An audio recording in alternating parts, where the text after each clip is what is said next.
Welcome back. This is Andrewcast episode 28. Thank you for watching. We're here with Graham Lichtner. He is the creator of Pillars of Growth. He is a bodybuilder. He's a trainer. He's an inspirational person. He's somebody with a lot to offer and a lot of really cool content. Thank you so much for coming on the show today. This is also courtesy of Ryan Acuna, who brought him on today. Yeah, so man, I appreciate it's good seeing you again. It's been years. You too, guys. It's great. Yeah, man. So thank you so much for coming on. I know you have a really active schedule. You just came back from a trip. How about you tell us about that and just like what was going on and what kind of stuff you got into? Okay, so trip. So pretty simply, I would say, what was it, last August? Yeah. Last August, I was like sitting in my office and Jack had mentioned to me, and this is literally, I met him in August for real. Like, I knew him in college. We had like one class and we had like one conversation together where it was like, I guess we have to automatically just go right into it. So the way that I actually even met Jack is kind of interesting. It has to do with Temple Lacrosse, which is how I know Ryan. And more or less, like, I had the number 9 when I played at Temple Lacrosse. And the last year that I was going to play in the spring, right before the season started, my dad was sick, and I had a bunch of different things going on, so I had to move home. And I was like, damn, I couldn't play that year, and I was bitter about it. And obviously someone was going to fill that spot, right? Right. So I had a class with Jack. And one class we were just talking outside of it. Yeah, during a break. Yeah, we were talking during a break, and the only reason I even talked to him, one of the reasons, was because I looked down and he's wearing the number 9 Temple Lax hoodie. Wow. And I'm like, oh, this dude just took my number too. I was like, that's cool. So I started talking to him. That was the first reason you saw him and noticed him. Yeah, I saw Temple Lax, I saw my number. I was like, dude took my number. That's crazy. So I started talking to him, and then I realized real quick, like, he was a cool dude, and we kept talking, and before you knew it, we were just talking about life and how, like, the very building we were in, the Fox School business, was, like, not where we were supposed to be, essentially. We were just like, we are like, we just don't understand why, like, everyone just wants to go and do the same thing. They just want to get their, like, get their degree, get their job. Like, I distinctly remember, like, walking into the Fox building so many times, and on those TVs, it'd be like, they'd be celebrating people getting a job, like and I'm just like, ugh, wearing a suit. Yeah, I was like, a briefcase, and walking into a big door. Yeah. Meanwhile, we're rolling in hoodies and like, sweatpants. Like, that was the norm. But that was sort of how we met, and it wasn't until a few months later that Jack called me one day, and he was just like, hey man, like, I've been seeing what you've been posting, and like, it sounds pretty cool. Like, can you tell me a little bit about it? That's awesome. And I was like, yeah, this is sort of what I'm doing. This is what's going on. Like, obviously I'm trying to, like, build this up a little bit. And he's like, all right, cool. Well, I have a full-time job lined up right now, and I'm going to do it, but, like, maybe in the future. And when he said it, like, I could tell he was actually serious about some time. I just didn't realize how fast it was going to be. Right. Because a few months later, he calls me. He's like, hey, man, I just quit my job. I'm like, what? Yeah. Okay. Yeah, he quit his job with the first week, right? Mm-hmm. First week. You hated that bad? Yeah, on that Thursday. So I did sales training the month of July. Okay. And then, this is like back in 2017. Okay. And what I kind got of to job the was first this? week, it was an outside sales job. Ben Salem was a part of my territory. Really? Yeah, so it's just funny how... when you say outside sales, you're going to doors? Like, you're knocking on doors? Yeah, so I was going to businesses trying to sell office technology. Oh, So, like, think of The Office when they're selling Saver. Like Thunder Mifflin Paper Yeah, like, Company? I'm literally selling, like, Okay. like printers, like Jim Halper would. No, and it was just, like, a funny parallel because that was one of my favorite TV shows. So, I started it, and... What character would you say you were if you were an office we have character? the same initials, so Okay. Jim Halper, Jack Huntsman. So yeah, it's got to be the same, right? Yeah. Real quick, were you getting paid off commission? How was that working? Yeah, so it was $40K a year, and then uncapped commission. Oh, man. So it was a good gig. Yeah. You get 401k options, like everything you would think a young person would want. Yeah. Mm-hmm. And I was like, this sucks. Stability. Yeah. I remember, absolutely. I was cold calling the one day, and I'm in a suit and tie. It's 90 degrees out. I've been out for hours just pacing. Every single receptionist is just like, no, we don't want to talk to you. You're trying to sell us something. No soliciting here. And it's just like hour after hour after hour. And I was just like, I'm not meant to do this. Like, no one's meant to do this. Right. And I was, like, literally that Thursday, I went in, sat down with my manager, and I was just like, honestly, like, this isn't going to be for me. I think I'm going to go after online fitness coaching. I'd much rather pursue that. And, like, this just isn't going to work. And I did all of that before I realized he was starting to build the Pillars of Growth. He had talked to me briefly about, like, what he was doing. But I quit the job just thinking, like, okay, I'll build my own online fitness coaching brand, and then, like, maybe I'll, talk to Graham a few months down the line. So just to clarify, you're quitting and you didn't even build it yet. You just said, I'm going to build it. Yeah, I literally just quit with literally zero technical game plan. That's bold, man. What's the term? Light a fire under your butt? just put you back against the wall. Yeah, something. Yeah, one of those euphemisms. On a previous episode, I was talking about like how people who end up being successful kind of paint themselves into a really bad situation, even if the situation is not as bad as they're painting it to be. You know what I'm saying? They put extra pressure on themselves to get up out of that rut. There's only one way to get through that. Yeah, man.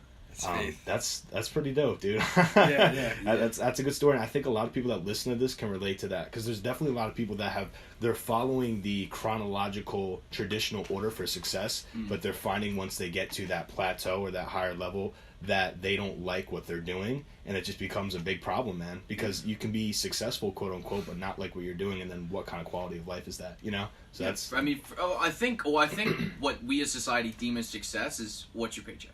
Right. Mm-hmm. So, like, success is, like, how much money do you make? But, I mean, I make a hell of a lot less currently at the moment than I would have in that job, but way more fulfilled. Right, exactly. So I think looking for fulfillment, you'll find true happiness. I mean, you're chasing a paycheck, like, you're always going to want more. I mean, you can make $1 million, but you want the next million. Yeah. And you're always chasing more. If you're happy with just doing what you do every single day, that's fulfillment. Yeah, well, and that's what everyone wants in life. I think money is definitely an easy way to value yourself. We all want to have value. We all want to gauge ourselves against other people. I think that's the go-to model, especially here, is that we want to gauge ourselves against other people. We want to make sure that we're being successful, and the way to tell that is to see what our value is compared to other people. Right. And like I said, money is an easy way to do that. Now, Graham, you just one more thing before you. Yeah, do me a quick favor before you speak. Just get a little bit closer to the mic, and we're good. Right there. If you want to lean in, or just bring it towards you. I'm just gonna bring it towards me. Yeah, go for it. One more thing. I think that's a really interesting point you just brought up about how we deem ourselves based off how much money we make.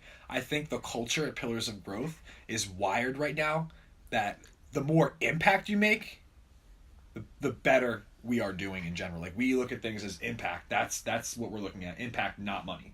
Because the impact will create that. That's secondary. Right? But we value the impact so high. And at every moment, like, the beauty of this business and the beauty of social media and the internet is that as we sit here right now, something we posted an hour ago could be helping someone in Indonesia. Right. Yeah, man, it really seems like it's a positivity over profit type of business plan. That's how we're doing it. And that's why, we all became friends, and it's been crazy, but yeah, obviously the way we met is like kind of interesting. I mean, literally it was like, hey man, like, I quit my job, and I was like, okay, we're gonna make your intro video and then just come over, and he never stopped coming over. Well, that's how we became friends. Yeah, he just won't leave. And then that leads obviously into the trip. Yeah. So real quick, he was doing that before. What were you doing before this whole Pillars of Growth, this whole physique model? Right. So, I mean, we go back real quick to when I knew you. Honestly, man, when I knew you, I'm going to be really raw on this. I'm not going to sugarcoat anything. Okay. When I knew you, and I was coming to lacrosse practice, I was high out of my mind. I probably just sold a shitload of weed before I walked over. Right. I remember the one time you came to practice and all your teeth were out, and I was like, right. Okay. What The teeth. Oh my gosh, the teeth. Okay. Yeah. Okay. So he just shows up. He shows up half an hour late to practice, and everyone's like, "Where the fuck is Graham? Like, where has he been?" Like, and then he shows up and he's missing his like 2 front teeth, or like there's some chipped on the left or right side. I don't even remember. I just remember everyone was like, "What the fuck happened to you?" And I don't even what did you say? Was that even true? No. So this is actually kind of funny. So I'll go touch on it briefly. Basically, at Temple at the time that I was there, especially, like, it was not uncommon for my crew, at least, a bunch of honestly, I was hanging out with a lot of like just drug dealers and people who I mean, the one thing I'll give them credit for was they were all thinking like different. Right, they were thinking about the world as a whole in a macro, and not just about being in the Fox School of Business and like graduating. Like, they were like, how can we expand? How can we innovate? How can we get better? And that creative thinking is awesome. Yeah. Like, I will attribute some of my success so far to being able to think creatively. I'll say the same for Jack, same for James. Like, all of us have that signature, and it's like, it changes the game. But as far as that moment, what happened was Halloween, and we had a huge party at my friend's place on like 18th and Berks. A bunch of, and you know how it was, a bunch of kids would always come down from the suburbs and try and pick fights every weekend. And there was like a crew of like 20 or 30 people that came to this party. One of my friends and one of their friends were like kind of arguing. And at the time, do you guys remember Verve? The energy drinks? I do, dude. I had somebody that worked for them, like a brand ambassador, that would sit and try and get us like meetings. Okay, listen to this. So that night I had like 3 of them. So I was hype. I was wasted. You were a salesman. I was wasted and hype, right? I was turned.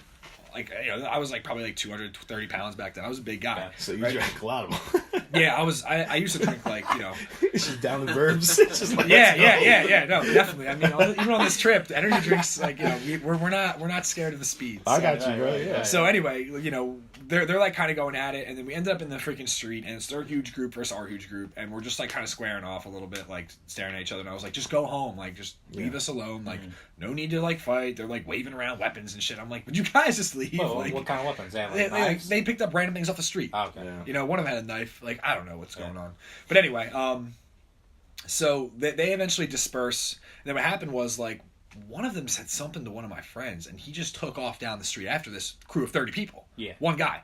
And like this guy was an acquaintance. He wasn't necessarily like a really, really good friend of mine. Mm-hmm. But like my best friend at the time took off down the street after him. Yeah. And I was like, oh shit, I guess I'm going in. You got caught in the momentum. It's just like, all right, well, this is happening now. I wonder what was said. I don't know, but all I know is probably that something stupid. We ended up at 16th and Berks. Okay. Right in the heart of off campus. Right next to the school. Right that 4-way intersection. Okay. Yeah, there was 5 of us and like 30 of them. And of course, I don't know what happened, but all of a sudden I'm getting like a 300 vibe. Oh yeah! All of a sudden, it was crazy. All of a It's like sudden, them coming over the horizon. but here's the kicker: it was like Halloween, so we're all dressed up in our outfits. I don't even know what I was wearing. I completely forget. But my friend was dressed as a Navy SEAL. Just a jacked ghost. My friend's dressed as a Navy SEAL. My other friend's Casper, baby. Dude, my other friend's dressed as like, I don't know, some like hillbilly. Like we it's just like crazy. Like he's wearing a wig. Like it's whack. I would have loved to see. It's whack, right? Right. So we're like right in the heart of off campus, and I don't know what happened, but all of a sudden I decided to arbitrate it. I was like, all right, well, if you guys are going to fight, like, make it fair, one-on-one, get in the middle. And I kind of was like, sorry, I was like the ring guy. I was like, go, And so they start, like, doing their thing. They, like, fall down and are rolling around on the ground. I'm like, all right, well, get up. You're rolling around the glass, idiots. Like, if you're going to do it right.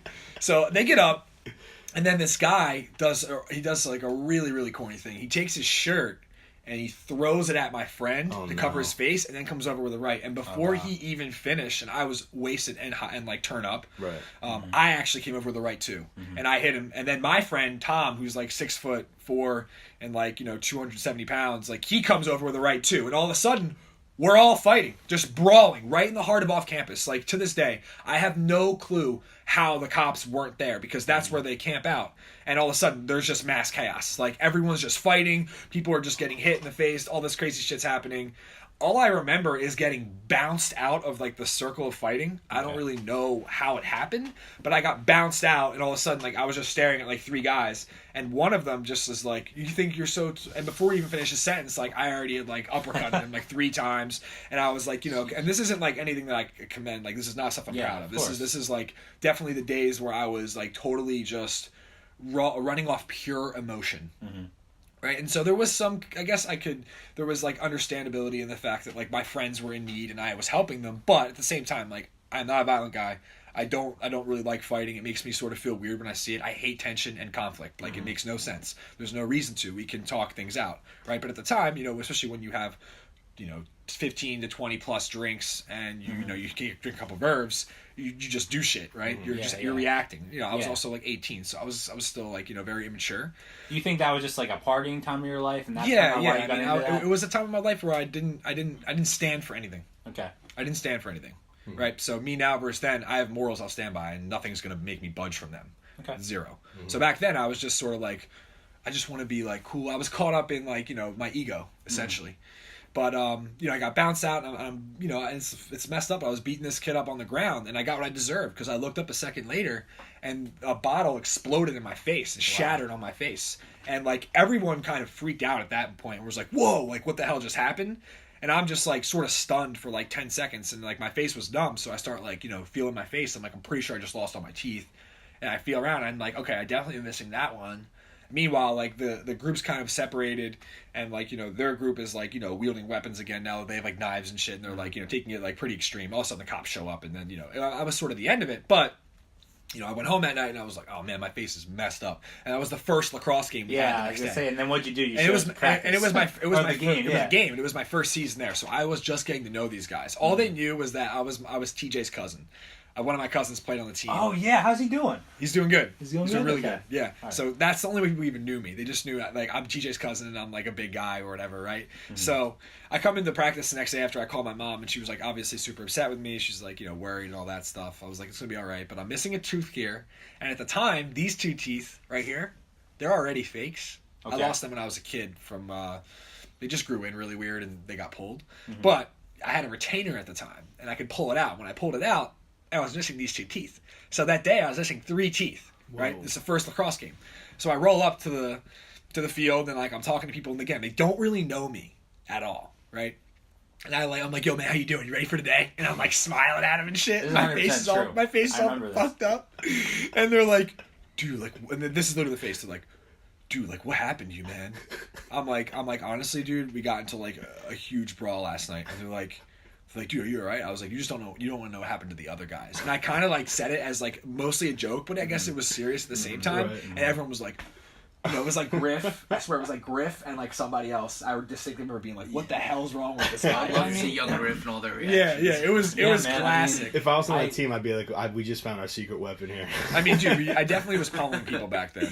That was my job. It's funny because you talk about that retainer. Half the people are like, "Nah, he got in a fight. He fucked some people up, all this shit." And the other half is like, "Nah, man, he's just got a retainer. He's fucking with us. So like, I really didn't know where we stood on that. But thanks for clarifying. That's epic. Yeah. No, cool. It was wild. That was one of the craziest nights at Temple for sure. Again, not really sure how it really happened, but. And it also wasn't like, a good moment in my life, but at the same time, like, you live and you learn. I mean, there's nothing else to say. Like, everyone makes mistakes. That was one of them. But I think there's an underlying thing there where you're always somebody, even though you're at a time where you didn't have maybe morals or something that you stood by really strongly, you're somebody who's always had a lot of energy. It appears, that's definite. That's what you can see on you now, but also back then, like, you're somebody who's very energetic. Hyped. I'm definitely hyped. I mean, this is the only way to put it. Right. In second grade, my teacher, Miss Brewer, gave everyone accolades at the end of the year. Okay. One of my best friends got honest. One of my other best friends got artistic. Just like committed. Like all these great things. I got energetic. You don't think that's a good thing? It's a great thing. That's what I got though. I was just like, okay, like, hence why I was in the hallway half the year. You know what I mean? Yeah, that's why I'm laughing because I'm picturing you like it's a thing that a teacher would say almost backhandedly, like, oh yeah, Graham is energetic. Like thanks for being the most annoying. You know what I mean? Then what? They literally put you out in the hall, dude. Because you're too energetic. I was in. So this was my problem. Right? Okay. I was super energized. I was also super clever, right? So I was like, I understood what was going on, and I was like, this is really boring. Mm-hmm. I'm bored. Mm-hmm. What am I going to do? Create chaos. So I would just annoy and talk and like make jokes and just pester the teacher just enough to just enough, but a lot of times to make her pay for giving you that accolade, right? Yeah. But the issue was that when I got into middle school, especially like in high school too, I started hanging out with more people like me. And then what happened is we took it way too far all the time. Hence detention. I lived in detention in middle school. My parents were always super mad at me. Every report card I've ever gotten says a few of the things repeatedly. It says talks persistently, consistent distraction to class. Basically just doesn't shut up and distracts everyone. And it was like not. And it was just like I said, I was just super bored, and I didn't understand, I guess, that I was ruining other people's learning experience. Of course, man. Looking back on it now, I'm like, crap. But at the same time, like. Hindsight's 20/20, man. I mean, when we were kids, none of us really knew what we were doing or how we were acting. How can you put a bunch of energized people in a prison? Essentially, that's what I'm just gonna say because it's the truth. When you're younger, when you're a young boy, a young girl, it's hard to express yourself, right? And you're in a situation that sucks. Nobody likes school. You know what I'm saying? Like it's awful. And like, how do you say that school sucks without being like you act out? You do what you want to do, man. And that's. I don't know. Some people do that out of a place of disruption, like they're trying to be disruptive, but others are, like you said, they're creative, they're trying to think outside the box, they're trying to do other things, but in a system that is designed to, make you sit down and do the paperwork and stuff like that. Because school is basically obedience training for when you get into the corporate world. It's hard, to be someone like yourself who, you are made for athleticism and physical training, and you're trying to make made for the world, dude. Not for a classroom, right? I can go into a classroom. Yeah. I can go into a classroom, but I can't be anchored to a classroom, right? That's just not going to fly. It has to be on my own accord, right? Yes. Like this is the most classic thing of all time, and it upsets me because for the longest time I wrote myself off as a bad writer. I'm not a bad writer. But they were asking me to write shit I didn't want to write. Of course, yeah. And so I sucked because I was like, "This is so horrible. Like, I don't want to write plus your writing essay." Yeah, this passage about whales. Give me well, two they examples. force you to write it. They force you to write it in a certain way. Like, you don't get to like. Right. No, there's a lot of things. We can talk about this 100%. I think it all ties into the general theme. But what I were was you saying, I thinking? feel you on that. Like writing, they teach you a template that isn't actually good writing. It's just like 5 paragraphs. Each paragraph has to be 5-6 sentences. And when you actually get into writing and you realize that writing can be art, writing can be an art form, you realize that like there aren't really rules. There are no rules. There are ways to write, and there are ways to get your point across that are coherent and succinct, and it makes for better writing and it's more engaging. But you're not going to engage anyone with that professional. You're not going to engage anyone with that 5 paragraph, 5-6 sentence bullshit. It just doesn't work. Dude, the hieroglyphics, you can't, like, they're not even words, but they capture everyone. And the funny thing about it we're going back to that emojis, right? Well, here's the thing about hieroglyphics. It's funny. I was in London like 3 weeks ago, and I saw the Rosetta Stone at the British Museum. You know what that is? Yeah. Okay, so like seeing that and then like kind of like looking at some of the hieroglyphics, it shows you how they write. So like it's by the pictures, and it's also sounds. Like the way that they wrote hieroglyphics was a combination. Yeah. Okay. So like it's kind of interesting to like see how they were writing it, but to us it would look like ridiculous. So how can I be in school? I'll never forget this. Like at Temple, one of my last semesters in a communications class, I was like getting like the worst grades on my writing. I'm like, how can you like force me to write in this? And if the words aren't in the exact sentence order, and if it's not this short, then I get docked. I'm like, dude, like, let's fast forward 2 years. Pretty sure that the writing that I'm doing now is the best I've ever wrote, and like, it's not even like coherent sometimes. It almost like is just thought by thought versus like that eloquent flow. It depends on what you're writing, I guess. You're checking off bullet points for anything with a syllabus, really. It's all about the content, in my opinion. Yeah, what is it that you're trying to get across? And I think that what you're trying to get across is relatable to a lot of people. Yeah. I mean, just looking on your website, it's helped a lot of people. You know what I'm saying? Your philosophies, your way of life, and how you conduct your business. So, I mean, I think we've kind of strayed far from the trip, so we'll touch on that later. Wait, I want to ask something real quick. Sure, I was going to, but go for it. Well, I wanted to say this before we got into the whole Pillars of Growth and your tour, which is awesome. Right. I feel like this would be a nice transition of, you were this person when you were 18 at Temple, getting in fights, getting your teeth knocked out. Now you're this personal trainer going on these tours. Really making an impact on people's lives. It seems like. I mean, you have 17K followers, which to give some perspective, I have like 600 followers. So 17K is unfathomable to me. And how you got that in like 1 or 2 years is absolutely incredible in my opinion, and it seems like it's only growing. So how did you get from that person who got their teeth knocked out to this person who's going to physique competitions, who's traveling the country and training people and just making an impact? I would say it's sort of simple, honestly. I just had some events happen in my life that gave me perspective. Okay. Right. So, more or less, like it's funny. I put up a poll about this the other day. I was like, hey, has there been an event in your life that's completely altered the course of your life? And I got some amazing responses from people. People actually opened up so wide to me and told me their stories, and some of them were so inspiring and crazy. And I'm like, what the heck? Can you give an example of one? There was one person who told me that like a few years ago they were like going to hang out with friends, and like he was set up and stabbed like 10 times by these people. And like since then, like he's like made like a full comeback, and he's like feeling great, and he goes around and, like talks to people locally and like schools and stuff about like just choosing the right path, choosing the right friends. They jumped him for like some money or something stupid, but he almost died. And I was like, well, I haven't been in that situation, right? Mine was different. It was still tough, but it wasn't the same. But we both have been through something that changed our whole lives, and that is where we can relate. And that was super cool. So what changed you? So basically what happened was I went pretty simply, I went from like a person that was, when you knew me, playing like, I would say, a person with multiple masks. Like I was a lacrosse guy, and when I wasn't that, when I was with my drug dealer friends, I was a drug dealer, right? And when I was like, in school, I was like, oh yeah, I'm gonna, I also sold Cutco at the time, so I was like, I'm like, oh, you're a Cutco guy. I could put a suit on. Like I just had so many masks, right? I kept moving between different people because my goal was to make the most financially. I wanted to be financially well off, right? When I went to Temple, I'd always see people whizzing by in the cars. I had so many friends that were making all this money, and I was like, that's going to be my freedom. That's my way out. It's not going to be anything else. It's going to be on my account, and I need to hustle to make it happen, right? That's what I thought. What happened was I came home from school one time in the fall. I think it was 2015 or 2014 maybe. I forget, honestly. And I hadn't talked to my parents in a few months. At the time we were really rocky. I went through like tons of periods of just depression, and I was like, drinking, I would drink 100 proof Smirnoff and lock myself in a closet and just like drink it. And it was just sad. I was just like upset. I got dumped at the time, and my life just wasn't where I wanted it. It hit me really hard, and I was, at the time taking like lots of like Adderall, and I was smoking tons of weed, so like it was a constant like up and down, and I was releasing the chemicals in my brain to make me happy when I took Adderall, and then trying to balance it out, and like honestly, like my hormones and my chemical balance was just fucked. I was just fucked up. It's just yeah. Facts. I mean, Adderall's an amphetamine. It's not exactly the same as cocaine, but it kind of has the same effects. It's scientifically, I was just like, I was a little whacked. But I remember going home, and actually it's funny, I was literally there last night. I went to the Iron Hill Brewery, and right off 309. Yeah, it's super good.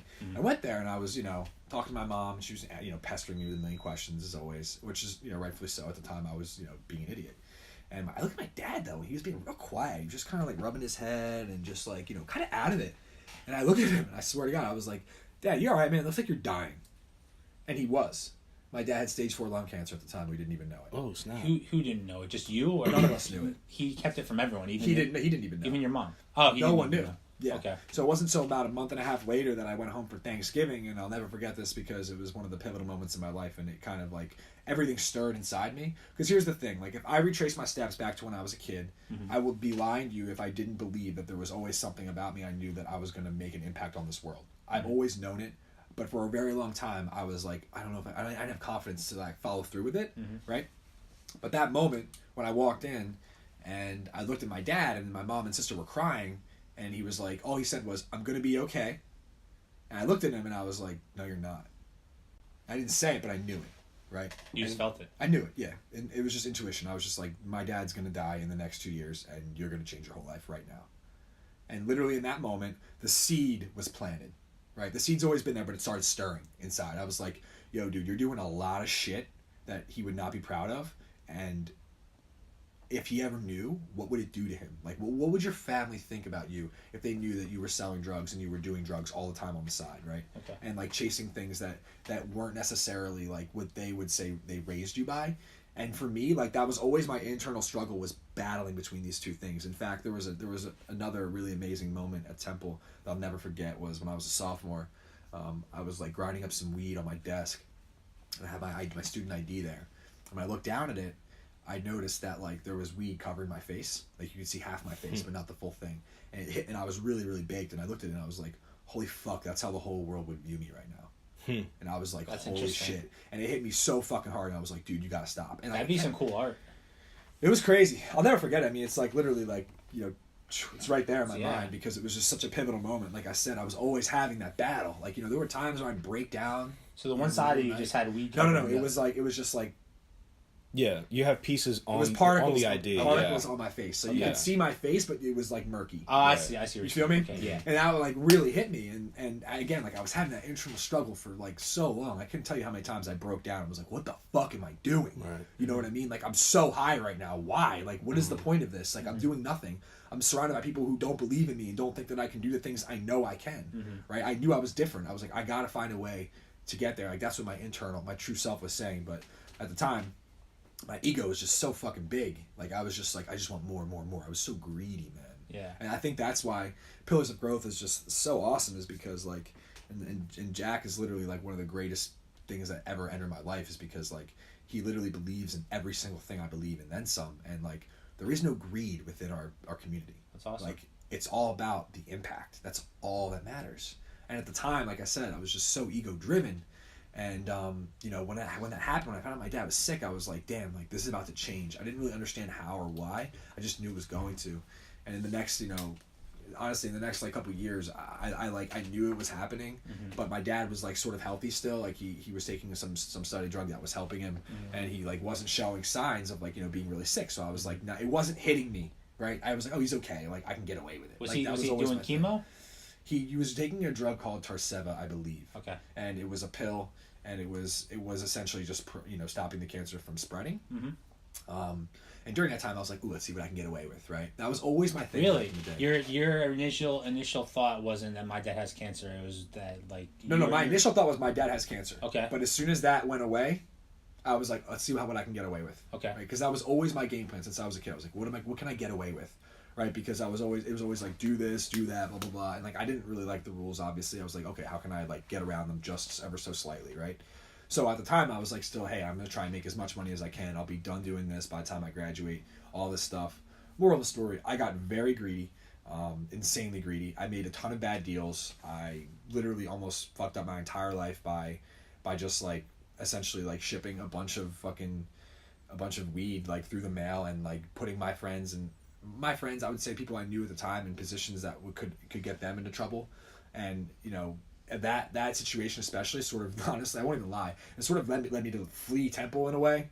Okay. My last year, and because this is the thing, I'll never forget, there was a time where, and I'm just going to get into it because I don't even care, like there was a point in January of that last year where I had just come down from like hallucinogens, amphetamines. At the time, I'm not talking hallucinogens. I'm not talking Adderall, I'm talking like amphetamine paste, right? We were ordering, you know, stuff from like the dark web. Okay. So like I was getting like the best stuff ever. I wasn't selling it, but like it was for me. Okay. And I was literally just so high on all these different things, and literally at once everything came crashing down. And I remember having like an ego death so fucking terrifying that I was literally curled up in my bed for like 2 days, and I couldn't even log on to my online class because I was literally so anxious. I was like, who the fuck am I, and what the fuck am I doing here? This is while you were high, or is this when you were This coming is down? when after I came down. When Okay. you say here, you mean at Temple or like more existential here? Here. And I was like, what the fuck? And like that was just me understanding, like, yo, you're not doing any of the things that you're supposed to be doing here right now. That's why you feel like this. It was almost like a penalty for all that. And essentially what happened was, like, after, like, you know, I'm not going to go into all the details, but more or less, like, it was a situation where I had shipped a bunch of weed somewhere near Temple, and it kind of, like, got confiscated. And then, like, you know, all of a sudden there was, like, you know, investigators there, and it just got real crazy real quick. And I was like, I got to get out of here. Yeah. Right? And the interesting thing about it is that, and this is what still blows my mind. This is why I feel like, you know, Pillars of Growth and myself and Jack and James, we all have, like, I don't want to say universe on our side, but like it seems to be that way, because what happened was none of us got in trouble that were involved. It was all a clean break. One of my friends didn't really want to be involved in this to begin with, and he sort of went off and did his own thing right after it. And another friend of mine who was like, I sort of put him in a really, really horrible position, and still to this day, like, you know, one of my ultimate, I would say regrets, but then it also spawned all this. So like, I don't know, it's kind of an interesting situation, but what happened to him was he didn't want to go to Temple anyway. He was trying to get out, and this literally forced him out. Right. And then he ended up going to the school he wanted to go to the whole time. Nice. So it was a clean break for him. Basically, we all just had a clean break from the game. Second chances are rare. Clean break from the game. Yeah. That is the rarest fucking thing ever. That's Granted, right. I took a fat hit, and I had like, what, 80 Bitcoin at the time, when it was like $200 a Bitcoin. Oh, you're into cryptocurrency then? Well, that's how we ordered it. Oh, snap. Okay. Man. So Oh yeah, Silk Road. Did you use that? A different one, but similar. Okay. But I had 80 Bitcoin at the time Okay. for $200 Bitcoin. So a couple months ago, I was like, fuck. Yeah, You yeah. greedy bastard. Hey, Just, hey. you know what I mean? Yeah. But here's the kicker, right? This is the best part about that. There is no way in hell, had I had that money, that I would be doing the same thing I'm doing now. Right. Because that shit corrupts. Well, What we're doing is like, you know, trench work. Gospel. It's fun. It's like if you've ever seen Treasure Planet, that scene where like I he haven't has to seen it all leave the way behind through. a little bit of the treasure. He's like, I can't even just take a little bit. I He's know, like, right? nope. You don't need it. you know, I mean, that obviously has a big impact on you. But I kind of want to go real quick back to your father. I mean, he's not with us anymore, right? No, and I'll get back to that. So yeah, Okay. after that clean break, I moved home. I had a landscaping business at the time, and my dad was like it was evident that the original drug was not working anymore, and he was gonna have to try something different. So he was doing like radiation therapy, and I would say within 2 months he went from like a healthy guy to like very sick.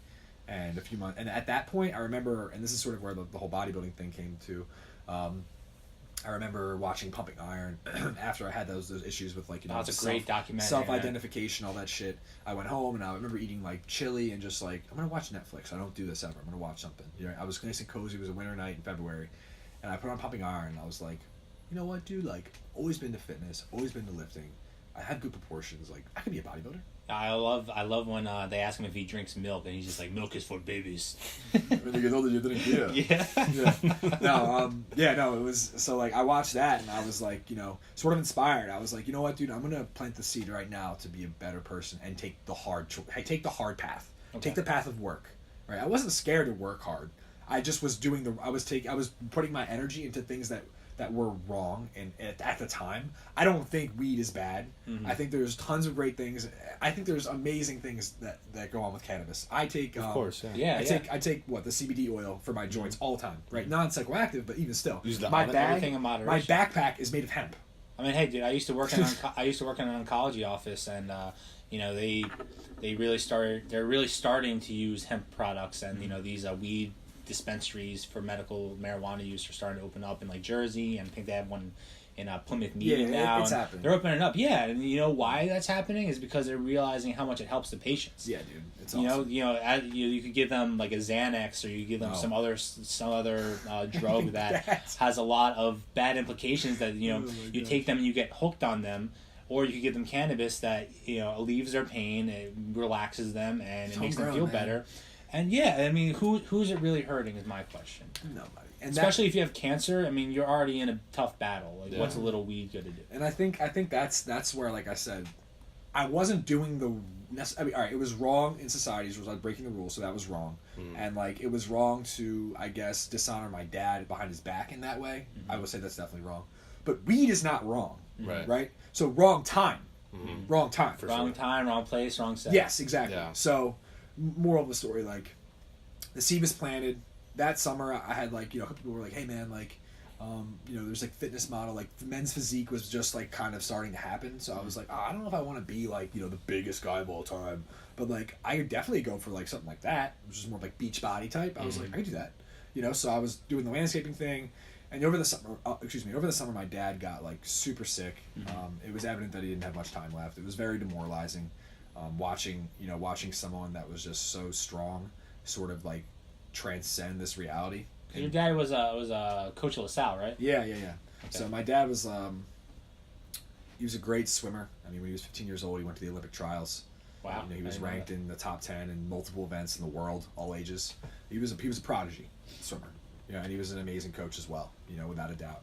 And obviously those last few months, seeing him in that place really brought me and him so close at the time. I'd never been that close to my dad as those last 6 months, because that was the first time where he was like, I'm just going to be your dad, and I'm not going to push you to do anything. Like, you just do whatever you want. It was a very, very nice time. Yeah, that's what I wanted to ask you, if you had a good ending with your father. Oh, yeah, fantastic. I think I had the best ending of anyone. That's good. Seriously. I mean, honestly, like I said, I worked in an oncology office, and like, you don't always get that. There's a lot of families that aren't ready to let go, or try to impose what they want as opposed to what the family member that has the disease or cancer wants, and then things just get ugly. And then their quality of life just deteriorates, and it's sad. It's sad because it comes from a place of love, and it comes from a place of caring about the person and not wanting to let go. But at the end of the day, the person suffers because of it, and I mean, it's nice to see that you got a happy ending.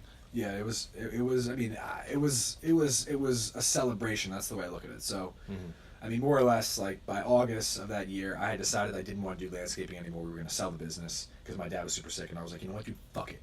I'm not going to do this shit. I'm not going to be doing this in 10 years. Fuck this.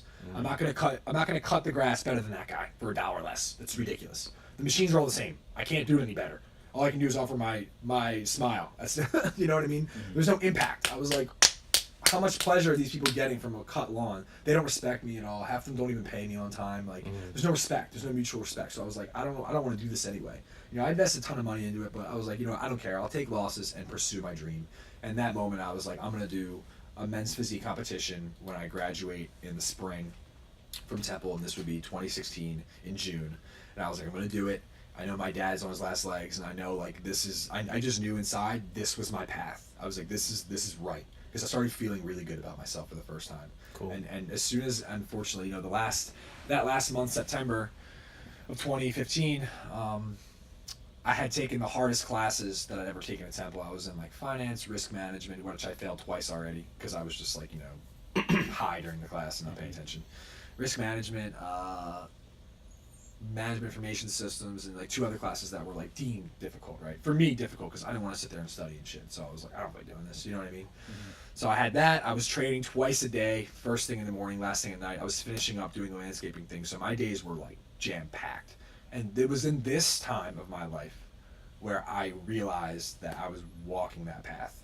And I was like, dude, you're putting in hours every single day, all day long. And I was like fueled the whole time because I was fueled by love for the possibility that I was going to achieve my goals and that I was going to make people proud of me for the first time, maybe like ever, right? It's been a long time since people were proud of me, right? Mm-hmm. But in those last few weeks, you know, it was really tough. Like, you know, my dad was like, you know, we put him on hospice, but we kept him in the house, which was nice. That's awesome. So he was like sick as a dog, but we were like helping take care of him. But he was like in the house, which meant a lot. That's everything. Yeah, it was everything. So like, you know, there were many times though, man. Like, you know, I come home from a long day in the middle of the night, I just, you know, could hear him like grab. You know what I mean? Like whispering almost. His voice was gone downstairs. I go downstairs and he's like laying on the ground. I'm like, Dad, what are you doing, man? Like, why are you out of your bed? You need to stay in bed. He's like, another dimension. And I could just tell at that point he was really transcending. Like he was literally holding on by a thread. He was saying another dimension. Another dimension. Yeah, he was literally like disappearing and then like having to bring himself back from this reality, I guess. And those moments were the moments I respected him the most in my entire life because his love for my family was so strong. He was trying to cheat death. And I was like, that's the most admirable thing I have ever seen in my life. Right? I was like totally awestruck. I was like, I didn't know what to say. I was like, this guy is just so, he's just the best ever. Like, I'm so blessed to be his son. And it really left, like, the most amazing impact on me. And obviously the last night that you know, he was with us, you know, it was one of the most helpless nights of my life because there was nothing I could do. You know, he was like, you know, at that point his bodily functions were just sort of like, you know, timing out. He couldn't really breathe. He was, like, choking. And I listened to it for an extended period of time. And in the morning, like, you know, my mom came in after I stayed with him all night and she was like, hey, you know, Dad just passed away, and we had in that moment was the strongest connection I've ever had with my mom and sister. Sure, I mean, and it was still together in strange ways. Yeah, it was amazing, and you know, that day, I was obviously upset, but I knew it was coming, so I wasn't like taken off guard. I think that has a lot to do with it, honestly. Oh yeah. Me not being taken off guard, I was preparing for it for 2 years, so I was like, you know, ready to accept it, and I think that. You know, that day, I was in the gym that night, you know what I mean? I was like, there's no way that my dad would ever allow me to let him passing alter my life. You were in the gym that night? That night, yeah. And the issue, it wasn't an issue, but the thing was, that made it tough was, you know, he was you know, I guess you could say, a very widely known figure in the swimming community in the Philadelphia area in general. And it spread like wildfire. And there was a lot of people at the gym that also knew him. So, like, people were coming up to me, they already know. And I was, like, trying to, like, hold back tears because, like, obviously I was, you know, emotional about it. But, like, you know, they were like, hey, man, you know, really sorry. So, like, that was really difficult for me. That must have been the most difficult workout probably you've ever done. Yeah, but it was the most empowering workout I've ever done. Because I was like, nothing's going to stop me. I'm going to use this. I'm going to use the energy and make it great. I'm not going to let it rip me down. And that, I think, to all of you out here listening, this is the most important thing I'm going to say in this entire podcast. If you've been in this situation, you can reach out to me. I would love to talk to you about this. I know I'm not the only one who's lost their father in their early 20s or in general. And I have made some of the best connections through social media that I have made have been through people who have had a similar experience. A similar experience. And if you're one of those people, I will answer. I answer every message. And I'm not alone in that. Jack answers every message. James answers every message. That's the kind of culture we have. We're open people. I'm not going to close the door in your face. I'm not going to rip you down if you didn't react to it the same way as me, because a lot of people don't. They turn to alcohol, they turn to drugs, they turn to things that are going to take their mind off of this reality, right? Yes, I used it for my ascension, if you will, but like you can too. So remember that. Right, we're gonna get into a lot of cool stuff here in a minute about the trip, and I know this is probably the stuff that isn't as much fun, but this is the stuff that sets all that up. Important stuff, right? Man. This sets you up. This is your base. Before Ryan did that segue, what I was gonna ask is, before we get into any of that stuff, I want to know how this started and where it came from. So you did exactly what I was thinking about, and that was to me, some of the most powerful things that have ever been said on the show, period. Not to, that's... No, thank you so much. It's real. No, thank you for being open, dude. I think that just goes to show that where you put your energy really does matter. Because you said you put your energy into lifting and, helping other people. But as you said, other people put their energy into finding the drug dealer to buy the weed, or going to the store to buy the alcohol, or et cetera, et cetera. And I think the one thing I left out that's the most important thing that I didn't mention yet. So after he passed away, we set up his funeral and whatnot, and it was at this time that I realized my dad's legacy, and that's what changed my whole life. So the first big moment was when I found out he was sick, and the second biggest moment in my life was when I found out who he was. The response to his death. Found out who he was. You didn't even have an idea. I mean, you knew. I did not know my dad. I did not know him at all. Really? I knew him as someone who I knew him as a son. I did not know him as a friend. I did not know him as a coach. I did not know him as a brother. I did not know him as an uncle, as a this, as a that, right? But when I went to his funeral, which by the way, like it was at he the Sal's a Catholic school, so one of the fathers there has a church, and he was like, I'll host it. Obviously we had a great relationship. Host it. So we get there the day of, and I'm walking in, and there's already a ton of people there, and I'm like, wow, like this is pretty amazing, right? And I was supposed to speak at this event, right? I didn't even really know my dad. I just felt like inside, like, hey, you're like a man, you should speak, right? That was what my ego was saying. But what happened was I went in there, and I very quickly realized the magnitude of what had happened, because there ended up being over 3,000 people that tried to get in. Many of them never got a chance to greet us. Many of them never even got in. It was an endless sea of friends, family, people he coached, people from his past, people from swimming community, people in general, from all walks of life that came together. There were full-grown men in tears, shaking my hand, hugging me, telling me, your dad changed my whole life. Without him, I wouldn't be the man I am today. My family who's with me would not be here. Like, so empowering that I actually, for the first time in my life, had absolutely nothing to say at all. I didn't know what to think. I was like, holy shit. My dad's impact was so massive. The janitors from the school showed up, right? Because they had so much respect for my dad. Like, it was the most empowering thing I've ever witnessed in my life. I've never seen so many people come together. Dude. I didn't know what to think. I remember sitting there, and I was supposed to speak, and I was like, what the hell am I gonna say? I want to listen. I want to hear about this guy. Let me listen for once. And I did, and I sat there and listened.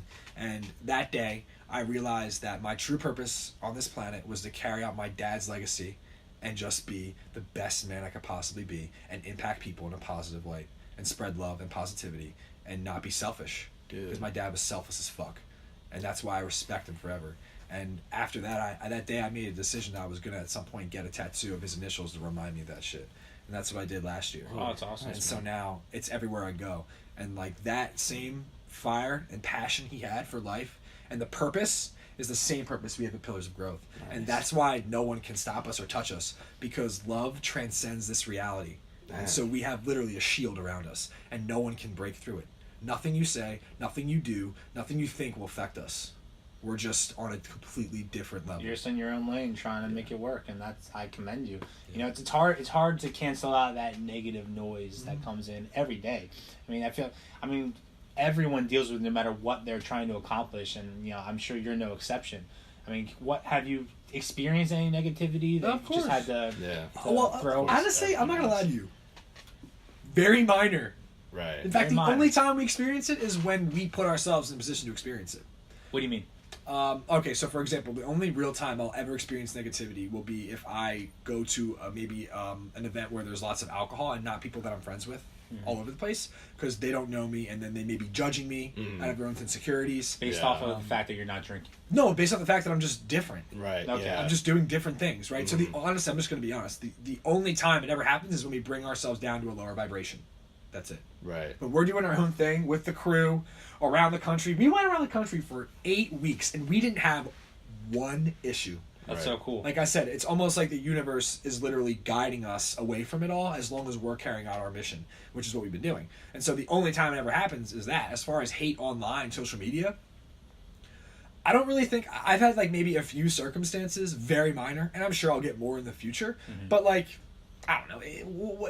I know that people will never say this to my face. Yeah. So it's like, dude, are you serious? Like, do you really not like what I'm doing, or are you just upset because I'm doing it? Right. Mm-hmm. And to me, it's like, and Jack's the same way, and James, I've already forgiven everyone for everything they're going to do to me, because they're not mad at me or hate me. Right. There are things about themselves that they see in me that they're like, I wish I could be like that, or For sure, their lives suck. There's no reason why they'd be doing that unless they were unhappy with their own lives. You know what I'm saying? Think about it. Everybody who's that you've met that's been happy with their lives, chances are they don't say anything bad to you, man, because like they're doing their thing, you're doing yours. So. But when someone's not doing their thing, they got time to criticize someone else's thing, man. Yeah, it's been very minimal negativity.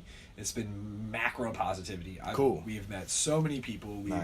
We've connected with so many people. You know, the one thing that I'm proud as hell to say, and I know Jack is too, we could pretty much go to any city in the country right now and have a friend that would let us stay with them. Dude, bring them into our home, right? Meet the family. Like, it's amazing. Your energy is contagious, all you guys. It is. I mean, when I met you guys for the first time, just like probably like 30 minutes ago, you're all very kind, but like I can feel that positive energy about you guys. You know, the way you carry yourselves. It's rising. But anyway, yeah. So the biggest things, like I said, when I found out my dad was sick, and then when I went to his funeral and saw his legacy, you know, I was like, I'm just gonna execute on this, and nothing's gonna stop me. Cool. And I'm just gonna be the man I was destined to be. Nice. So now you're on this trajectory, and you just went on this huge tour, entire country. If not, did you go to London? Yeah, is London actually so more than just a country? You went to London too, and technically an international tour. Yeah. Sick, bro. Hey, it's still international. You still went to London. Dude, so. it was amazing. It was like being a rapper. We're I'm dead serious. We just toured around, dude. Oh my god. Show up here, do a little bit of this, a little bit of that, meet some people. Lift a little, cool. why not? Climb mountains and shit. You just had different bars. Yeah, but here's the thing. We got some freestyle swag too. Oh, do you? Okay. Oh, hell yeah. Okay. I think I saw that. I think I saw that video the other day. That was you? Yeah, that was you. Okay. No, honestly, low key, I'm not gonna lie to you. Low key, one of my goals this year is to release a song on SoundCloud, and I'm going to do it. Okay. Just because I a rap song? Yeah, definitely. Cool. Okay. Like when I say we're like really good at freestyling, like we're getting better every single day at freestyling, and it's like actually pretty solid. What would you compare your style to this new song? Who would you compare? I don't have a song. I didn't even write it yet. Okay. I just what are some rappers that we like? Yeah. Well, obviously I like. I mean, all the old school guys I like because of their realness and creativity. Yeah, man. Okay. Like, you know, you got Nas, you got Biggie, you got, and recently Tupac really has hit me. Okay. I never listened to him before. His music is real. He's preaching, and it's like real. It's not like some corny stuff. Right now, I love Kendrick Lamar. I mean, I think that his style is just like it's so organic and original. And when you listen to his music and you watch his music videos, you're like, this dude is on another level. So you're into like social movement rappers, people that talk about. Yeah, I'm into realness. Okay. I'm not into the corny like you know, let's go to the club and turn up. Like that's so corny. Yeah. Like that's so weekend. Well, that's one night a week. That's more entertainment than it is a message. You know, there's different kinds of rap. It's like you're right. It's entertainment. It's not like, to me, music is like powering. No, I'd say that. Yeah, I'd say the lyrics of older hip hop definitely serve as a mantra for people who are doing things with their life or who are going through difficult situations. Man, I mean, all of them are stories, and really, you got Eminem there too. I mean, yeah, that was huge for a while, but right now I'm just like I'm really like, I think the thing that's changed in the last few years is I started like understanding music instead of just listening.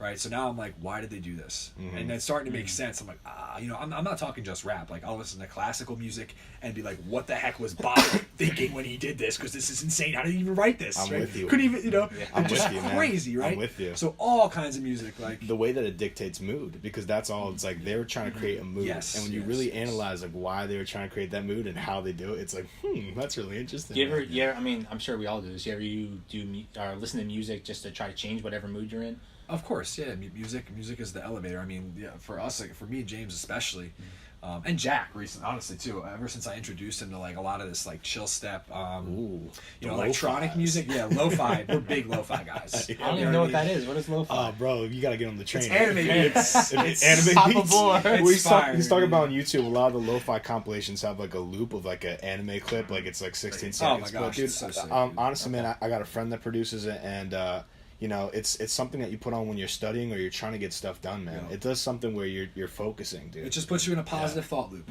right? That's why when I listen to music, I listen to music because if it generates a certain feeling, I will literally just put it on repeat. And there are times That's so crazy. I'll go I to do the that gym. too. Same. I'll go to the gym and listen to this. I've listened to the song DNA by Kendrick Lamar for in the last month for a total of like 10 workouts straight, because the way he elevates it is so freaking intense and so real, and the lyrics, if you read them, are so freaking on. You're like, dude, like it just empowers you just to be greater. And when I'm in the gym and I'm like all amped up and I'm really trying to be intense and get the most out of it, because like I don't work out necessarily anymore, especially just to look good. Like I want to be physically fit, and I want to be like, I want to exert myself. Like I want to go hard. Dope. And that music is just amazing. And we freestyle. I think the coolest thing about it is it just really inspires creativity. I mean, I'm not gonna lie to you. We have myself and James, and Jack has witnessed this. Myself, James, and another one of the guys on the team, Kaz, have actually made freestyle songs, like songs with hooks and chorus, no lie, and singing, no lie, real. Yeah. Okay? Right. And the best part about it is they're lost in time, because we're like, that was so amazing. Yeah. And you feel like you're like, holy crap, we just made a song. This is how Snoop Dogg and Dre felt when they made this. They were like, yo, that was lit. Like that was fire. Another thing about freestyle, though, is Crazy. it opens it up to make you want to talk and share. Oh, yeah, right? You feel less self-conscious when you're just being silly, and then sometimes getting into some stuff. Yeah, I would say we both learned a lot about each other from freestyling. Yeah, because we'll tell our stories. Yeah, man. You know what I mean? And the stories of us right now. Like that's the best part, is talking about pillars of growth. It just Okay, well, and with that said, we'll start with it. The story right now is your tour, so let's hear about it. Tour. Where'd you go? What'd you do? Who'd you meet? Who was, how did you, like, what name? Let's start on one thing at a time. All right, sorry. All right. Where'd you go? So I'll talk a little bit about where we went, and then I'm going to look to Jack a bunch of these times too, because I mean, like I said, it was definitely 50-50 on this.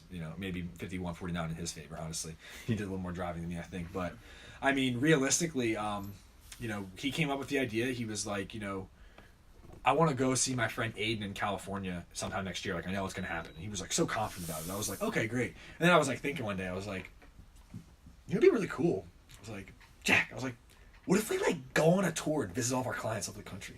He's like, I'm in. That's the best part about Jack, is if it's like, he's literally down for anything. Mm-hmm. So like he was like, yeah, I'm in. And it wasn't even a matter of like, we didn't even decide whose car we were taking until the day before. You know what I mean? Mm-hmm. We just knew we were going like that. We didn't plan anything. And so I'll tell you about that. That's crazy. But as time went on, we were like, yo, we're gonna do this trip. In the fall, this past fall, we were building the team. I actually met James. We actually met James on a different person's podcast. So we showed up to this dude's podcast, and James was just like, behind the scenes, like playing with the cameras and stuff. And he like heard the whole story that I just told. Mm-hmm. Mine, I probably was a little more chill then, and I probably released a little more here. But he was like, afterwards, he's like, yo, man, like your story is like really inspiring. And we started talking, and we talked for like 2 hours, and we started talking about Naruto and anime. And I was like, my man, you watch Naruto? And he's like, bro. And I realized James is like, bro, like my Instagram's the senpai. I'm like, all right, dude, like clearly, like I'm whack, and you know what you're talking about. So like, we linked up on a photo shoot a couple months later, and it was like totally in sync. Like it was the perfect amount of creativity from either side, and I was like, yo, this is a connection right here. Like, cool. That was dope. One photo shoot, and I was like, this is it. He showed me the pictures, like these are fire. It like really amplified my Instagram. It was different content. Like it was just like, it was what we were going for, which is like, I mean, and you could talk about it. I mean, what's the style? What's it even called? Oh man, it's surrealism. Yeah. It's like the Van Gogh effect, where you blend in enough surreal aspects into reality. Is that Dali? Salvador Dali? Oh no. What's his? He's the melting clocks. Yeah. Yeah, that's why I know him as too. He wants to talk about high. Yeah, some DMT or whatever he talks. But like, no, it's blending in things that instead of you can kind of just feel in like a physical form. It's something that you exert through an energy outside of reality. So I look at certain things, and when I look at people, when I look at Graham, I'm like, how can I showcase them from a form that they probably can't see themselves physically, mentally, spiritually, and how can I combine this through editing, through composition, through atmosphere, through mood, and put into a frame. And when I showcased it to Graham, and I was like, yo man, this is like how I see you, man. Like this is how I see your energy. And it's just really great being able to showcase that, because it's really unique. It's something that goes a little bit beyond reality, but it still is grounded, so it's not too far. It's off. anime, dude. It's Yeah. literally anime. Basically, Yeah. it's anime. It's like Yeah, it's it's just anime. a little more, but not enough to where you're like, all right, dude, you lost me. Right. It's literally like the right balance, and it really, you know what, it empowers people because they're like, I could be more than a human, right?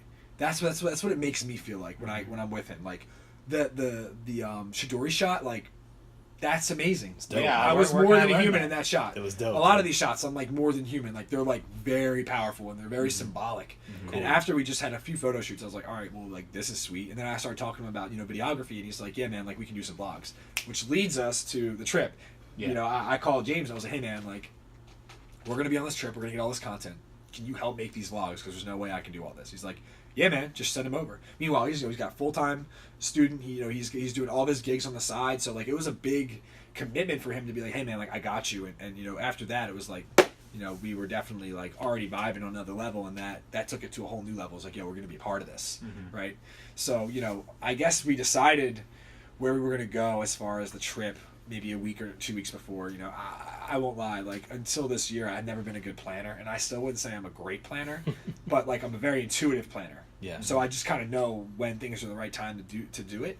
And people are like, "Yo, man, did you even plan this trip yet?" Like all my friends, like from my original friends, were like, because me as like kind of like a fucking idiot. So they're like, "Yo, did you plan your stuff yet? Like, you ready for this, bro? Like, you're really doing this, man? Like, Yeah. how is it gonna work? Like, you're staying at hotels." We all have I'm like, I don't know. I'm just gonna do it. You know what I mean? All I knew was that Jack and I were gonna go around the country, and when we got back, we were gonna be different. Yeah. And I was right. We both knew that. But we ended up, a few weeks out, I started like planning the first few moves, and like I noticed immediately that everything was falling into place. I messaged the first people. They're like, yeah, like I actually have off this day randomly. I'm like, okay, we're gonna be there that day. Word. Sign me up. Check. Right? Same thing over here. 2 weeks out. I'm like 2 weeks out from this guy's house, and he's like, hey, like, yeah, actually, I was going to go to the mountains that weekend, but I last minute decided not to. I'm going to be home. I'm like, okay, word. We're good. And that day, I called him, and I'm like, hey, yeah, I got the whole thing planned out. You know what I mean? Real Yeah, quick, that's these are people that you make online plans for that you Yeah, reach so out to. and they're like, these are clients. So we work, so Pillars of Growth works with clients online all over the world. We have international clients as well. We help them with nutrition programs, training programs. We give them 24/7 support and coaching. The one thing I want everyone to understand, though, on this podcast is that we are not a fitness company. Okay. We are a personal development company. Dope. Right? It's mind, body, spirit. It's not just the physical stuff, right? If it were just the physical stuff, I would just be a bodybuilder. There's more to it than that, right? There's more to it than just like looking good and feeling good, right? There's more to it. There's more inside. There's more mentally. There's more for you to elevate yourself. The reason we're all here like this is because we're very in tune, mind, body, and spirit, right? We're feeling really good. We're elevated on a different vibe, and that's sort of the movement, right? It's not just fitness. So we started in fitness, right? But it's going to be all encompassing, and we've already started implementing a lot of those things into there. I mean, ask any of the clients; they'll be the first ones to tell you, "Hey, my lifestyle has changed as a whole." Right? I'm in great shape, but mentally I'm having clear thoughts, positive thoughts. I'm learning new things. I'm excited about life. And spiritually, I have more confidence than I've ever had in my life. Dope. Most important thing. I have confidence to be me. Right? Scary. I know it's scary. It's very scary for me too. Not anymore. Showing up in a freaking in shorts and cut underwear, man. Yeah, that just goes to show that the duality between mind and body really is a thing. You're in better shape, you feel better, you look better, you act better. Yeah, and we'll get into like the Pillars of Growth and what it stands for in a minute, because I got to articulate that to everybody. But very quickly, and as a whole in the summation, it was Philadelphia to Hartford, Connecticut, to Wilkes-Barre, PA, to Morgantown, West Virginia, to Chicago, Illinois, to Columbia, Missouri, to Denver, Colorado, to Las Vegas, Nevada, to San Francisco, California, to LA, to San Diego, to Phoenix. Then I took a flight back to Philly for the parade, Eagles parade, and then flew back to Phoenix. Had to do it. Well, I told my mom before I left. I was like, "Mom, I don't think we're gonna win, but if we do, I'm just gonna fly back for the parade." And I said it very nonchalantly. I was like, "We'll probably get to the NFC Championship, but like, I don't think we're actually gonna win." Mm-hmm. Well, we did, so I was like, "I can't miss it. It's the first one," so I had to fly home. It's unbelievable. Flew home, flew back. Then we drove from Phoenix to Houston to Tupelo, Mississippi, which is where Elvis was born. From Mississippi to to Delray Beach, to Fort Lauderdale, to Miami, back to Delray, Savannah, Georgia, Charlotte, North Carolina. We finished in Washington, D.C. We drove back to Philly. We had 1 day to shoot that video you saw that I sent you. 1 day to shoot that video. God, we didn't even talk about We'll that talk yet. about it. Yeah, 1 day to shoot that video, and then I flew to London the next day, and then got back. Dude, what? So it was a hell of a trip. Oh my gosh, man. And how much time is this? For me, it was 9 weeks. Yeah, so 8 weeks, 9 weeks. So it was the first 2.5 months this year. You know, we left I think the first week of January and didn't get back till March 13th, March 11th. What do you think the best thing you learned from that trip was? Perspective. I mean, it's. I mean, when you travel the country, like we have 50 states, but each state is different. Different people, different culture. Like everything is completely different. And like until you experience each state individually, like you don't understand the country as a whole. Like it literally is just one massive melting pot. It's pretty crazy. Yeah, I second that, and I would say the second thing, and Jack would agree with me, is that we are on the right path because every single thing worked out perfect. So you say this trip was very, very validating for you. Without this trip, we don't have. Without this trip, we do not have the brand that we have, right? I say brand because many people have businesses, right? They're like, you know, we have a great business, like, you know, we're really great with our clients. Our clients, like, I would say a good portion of them, if they were in this room right here, would literally be like, yo, I want to get on this because, like, I want to tell everyone how real these guys are, right? It's a family. It's not just like, you know, another personal development business. Like, this is like Not just a movement. Yeah, this is real. Like this is like let's go into battle. Like they would join us. It's real. Yeah, right? it seems like you really do care. I mean, I look at your social media presence, at least on Instagram, and dude, like the comments, there's like 100 comments sometimes, and it's because people are writing, you're responding to them, and you're starting a dialogue on your social media, which I think is incredible. Yeah. You know, and it just seems to keep growing and growing with each post. Yeah, it's we're on the right path, and like I said, things just worked out so perfectly. It was just like it almost was unbelievable, right? We everything was literally so in sync, even to the point where like there were times I've never, and I know Jack the same way, I had never had this much deja vu in my life. I had more deja vu in 2 months on the road than I've had my whole life combined. It was almost frightening and gave me anxiety until I realized, like, dude, it's because you're like where you need to be right now, so like just keep flowing with it, right? It was to the point where you know, we were in the middle of the trip, and I called my mom. I haven't talked to her in like 3 weeks, and I'm like, yeah, you know, we're here now. We're gonna be in Vegas tomorrow. She's like, Vegas? I was like, I'm gonna be there for work this week. We met my mom in the middle of the trip in Vegas for one night. We were only get a workout in? We were only there one night, and we wouldn't have had anywhere to stay. So you know, it's just like every single thing. It was remarkable. And this is all vlogged.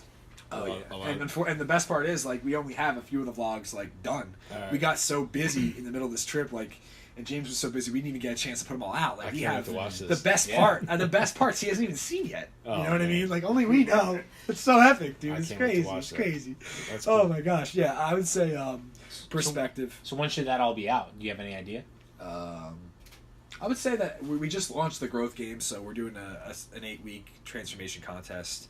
And you know that the last few weeks has taken a lot of our time, but you know we get back from Florida. You know we're gonna vlog this whole thing. We'll have a lot more time to like sit down and like and show them everything. Now that I'm back, you know it's kind of hard on the road because the one thing I will say, besides perspective and besides you know having faith that everything is gonna work out, this country has the worst service when you're not in a city. That's for sure. So half the time we couldn't even upload stuff. Wow. Yeah, it was crazy, but I mean, I think Jack hit it. You know, hit the nail right on the head. I mean, the perspective is just insane. And I'm just gonna put this out there, and some people may or may not like it. I'm just gonna tell you anyway. I don't care. When I evaluate something like the president, Donald Trump, it makes me understand that the magnitude of difficulty of his job is so astronomical.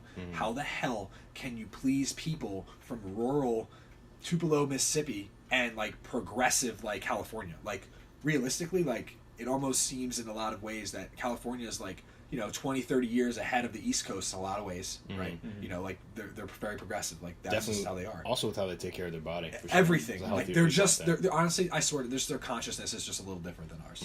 It's just like they're a little more grounded in like reality and like the world that we live in. Yeah. East Coast is very like fast paced, like work.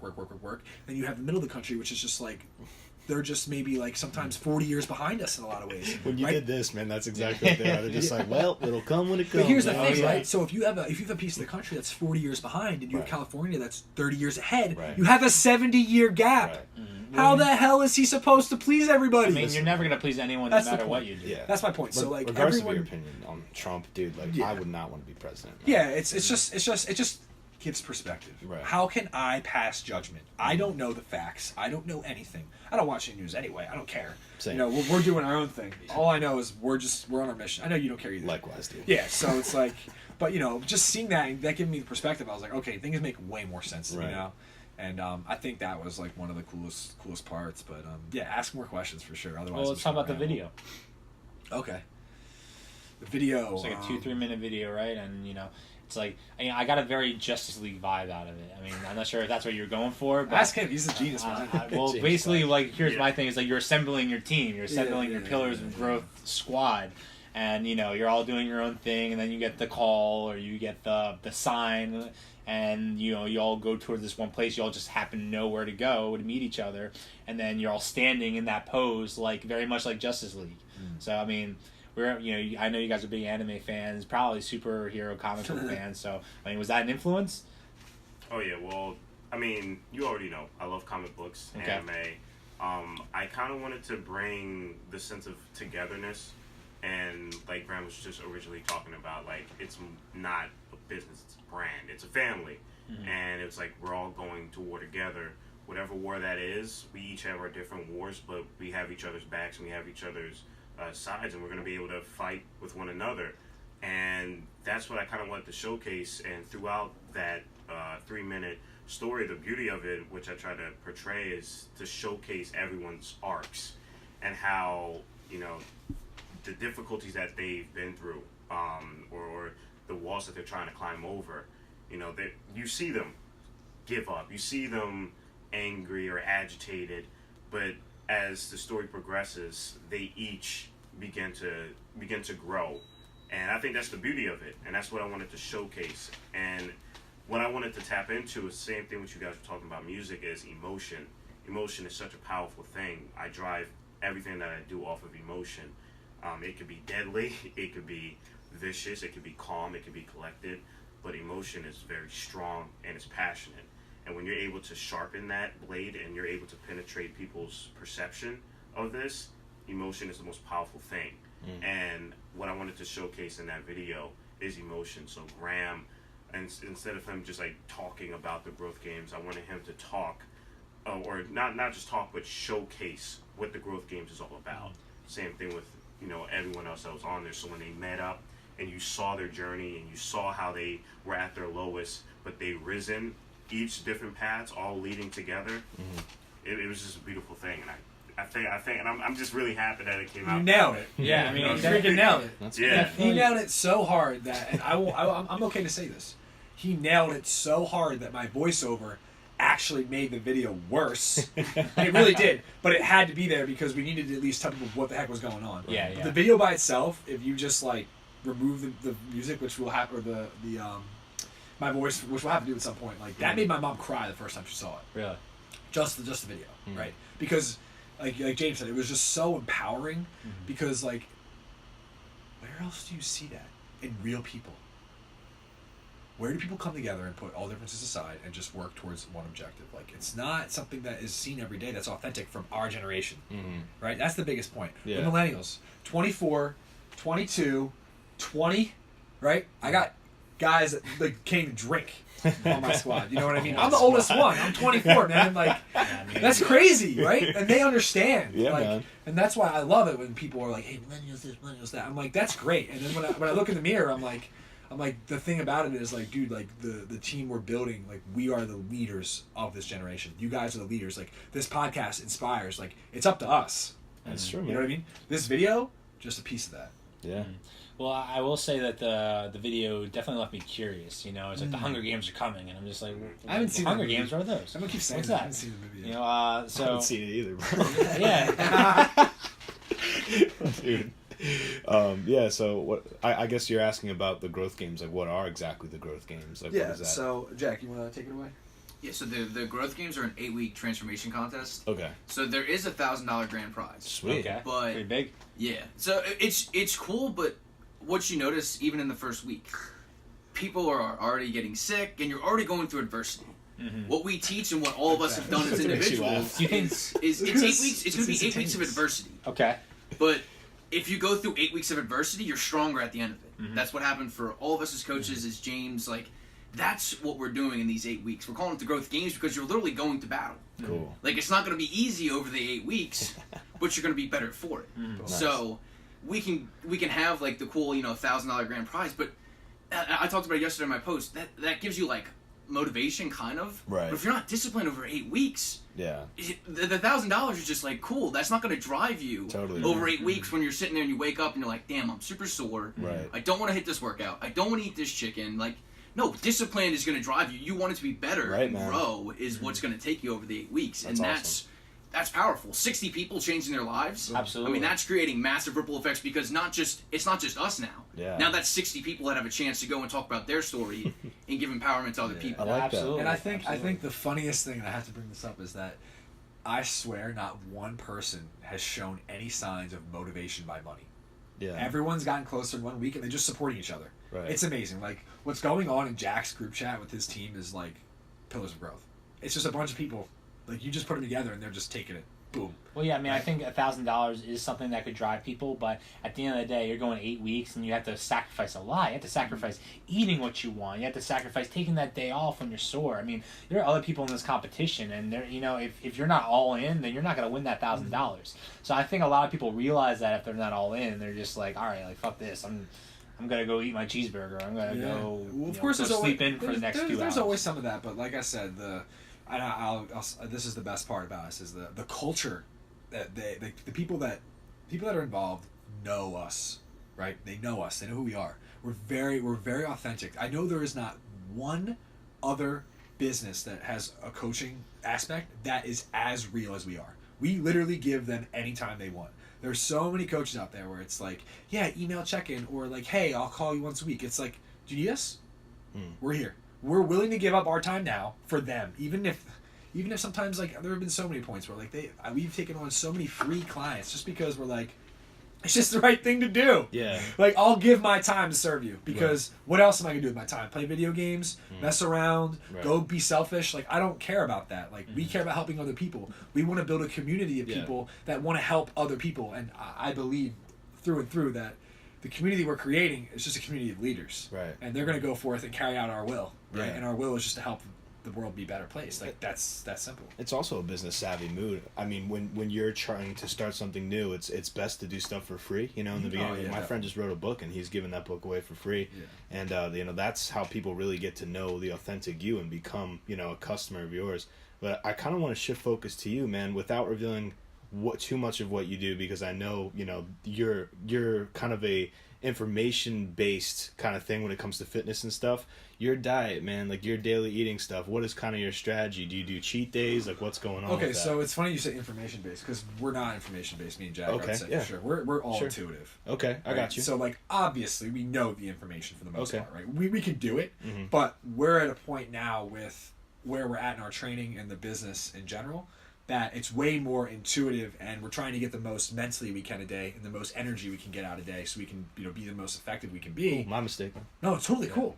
Versus necessarily me 2 years ago where I was like, okay, I need to eat this here and this here and this here so that I All get right. as big as I possibly can. Yeah. So it's just, what's your goal, right? My goal right now is to be like ninja. I want to be shinobi. I want to have endurance. I want to be obviously aesthetic, but Yeah. I want to be like balanced. I want to be flexible. I want to be agile. I want to be a ninja. Cool. I want to be martial art. Like, I want to be like Bruce Lee. Yeah. Not like Arnold Schwarzenegger anymore, right? Nice. So it's all about your goal. And right now for us, it's intuitive. So, I mean, we're working, and on the road, obviously, we didn't really have the luxury of, 5 meals a day. So, I mean, my diet is sort of, well, most importantly, and I think this is the most important thing that I'll say on food this whole time, is like, you all who are listening to this, right? You've experienced eating for years and years and years. You've experienced it, but you've never necessarily been aware of it. Huge difference, right? The day things started changing for me was when I realized certain foods I was eating were making me feel a certain way after, right? And the more I thought about it, the more and more I thought, I was like, okay, well, like this kind of food makes me feel like kind of crappy, and like the next day I'm like groggy and stuff. And for a while I was like, oh, you just feel like that, right? Mm-hmm. And then I was like, maybe not. Like, am I supposed to feel groggy after eating? Pretty sure you're not supposed to feel like shit after you eat something. That's not a good thing, right? So I would say in the last couple of years, especially, I've started to pay way more attention to the foods I'm consuming and the quality of food. More importantly, What kind of Real foods food. do you eat? whole foods, real foods. Right. Okay. So there's a difference between going to, you know, a chain restaurant and ordering a dish or a burger versus like going to a butcher and like getting the meat and going home and preparing it yourself, right? Mm-hmm. The different quality is gonna be noticeable, right? This burger probably has like a ridiculous amount of sodium. Who knows what sort of hormones were injected into the meat? Who knows what the bun is made of, where they got it from, right? Who knows the list of ingredients? It could be a mile long and you may not pronounce half of them. Versus, I know this is meat from this butcher at this farm. This bun was made by me this morning, and I put a little bit of seasoning that has these ingredients. 5 ingredients, 100. This is why after you eat a burger, sometimes you're like bloated. Carbohydrates make your brain foggy, right? So there's so many different things that go into it. But for me personally, right now, the diet that I'm on is a higher fat, lower carb, medium protein. I probably eat like 100 to 150 grams of protein a day, not even that much. So you're kind of keto right now with the natural fats. It's intermittent fasting. Okay. Intermittent fasting, and personally for me, I just know my body functions better on fats. Jack functions a little better on carbs. Okay. The reason I like fats is because like I'm just like OCD with my brain right now. Like I like having streamlined energy, and like I want my brain to be like the pathways to be like shoop shoop shoop. Right. Sometimes when I eat I can tell carbs, when you're talking, you jump from one thing to another. yeah, fast, sometimes when I'm eating carbs afterwards, like my brain will be like a little foggy, like it'll be slightly slower, and it irritates me to no end because it's like you can control this. You have the power to control it, and you're not. And I found out recently on this freaking trip that like I'm allergic to like some sugar or something because after I eat it, my eyes get all glossy and I look high, and I'm like, dude, what was the specific thing you ate? What was it? You remember? In Connecticut. Tell me about that. After we went out to the hibachi. Oh, because they put those like random sauces on, and they're just so sodium based. Yeah. And Graham was like, Graham asked for no butter, and he's like, oh, it's not butter, it's margarine. And he goes, no butter, yum yum sauce. I'm like, oh great. Oh, this is gonna be even better. Yeah. So sounds pretty good. After that was like when we started to notice. So what we did with intermittent fasting, it's essentially like you fast the entire day, you're not eating anything, and we would wait and we'd have like one big meal. Now, the luxury with that is if you haven't eaten all day, you can eat a lump sum of calories and food in one sitting. Yeah.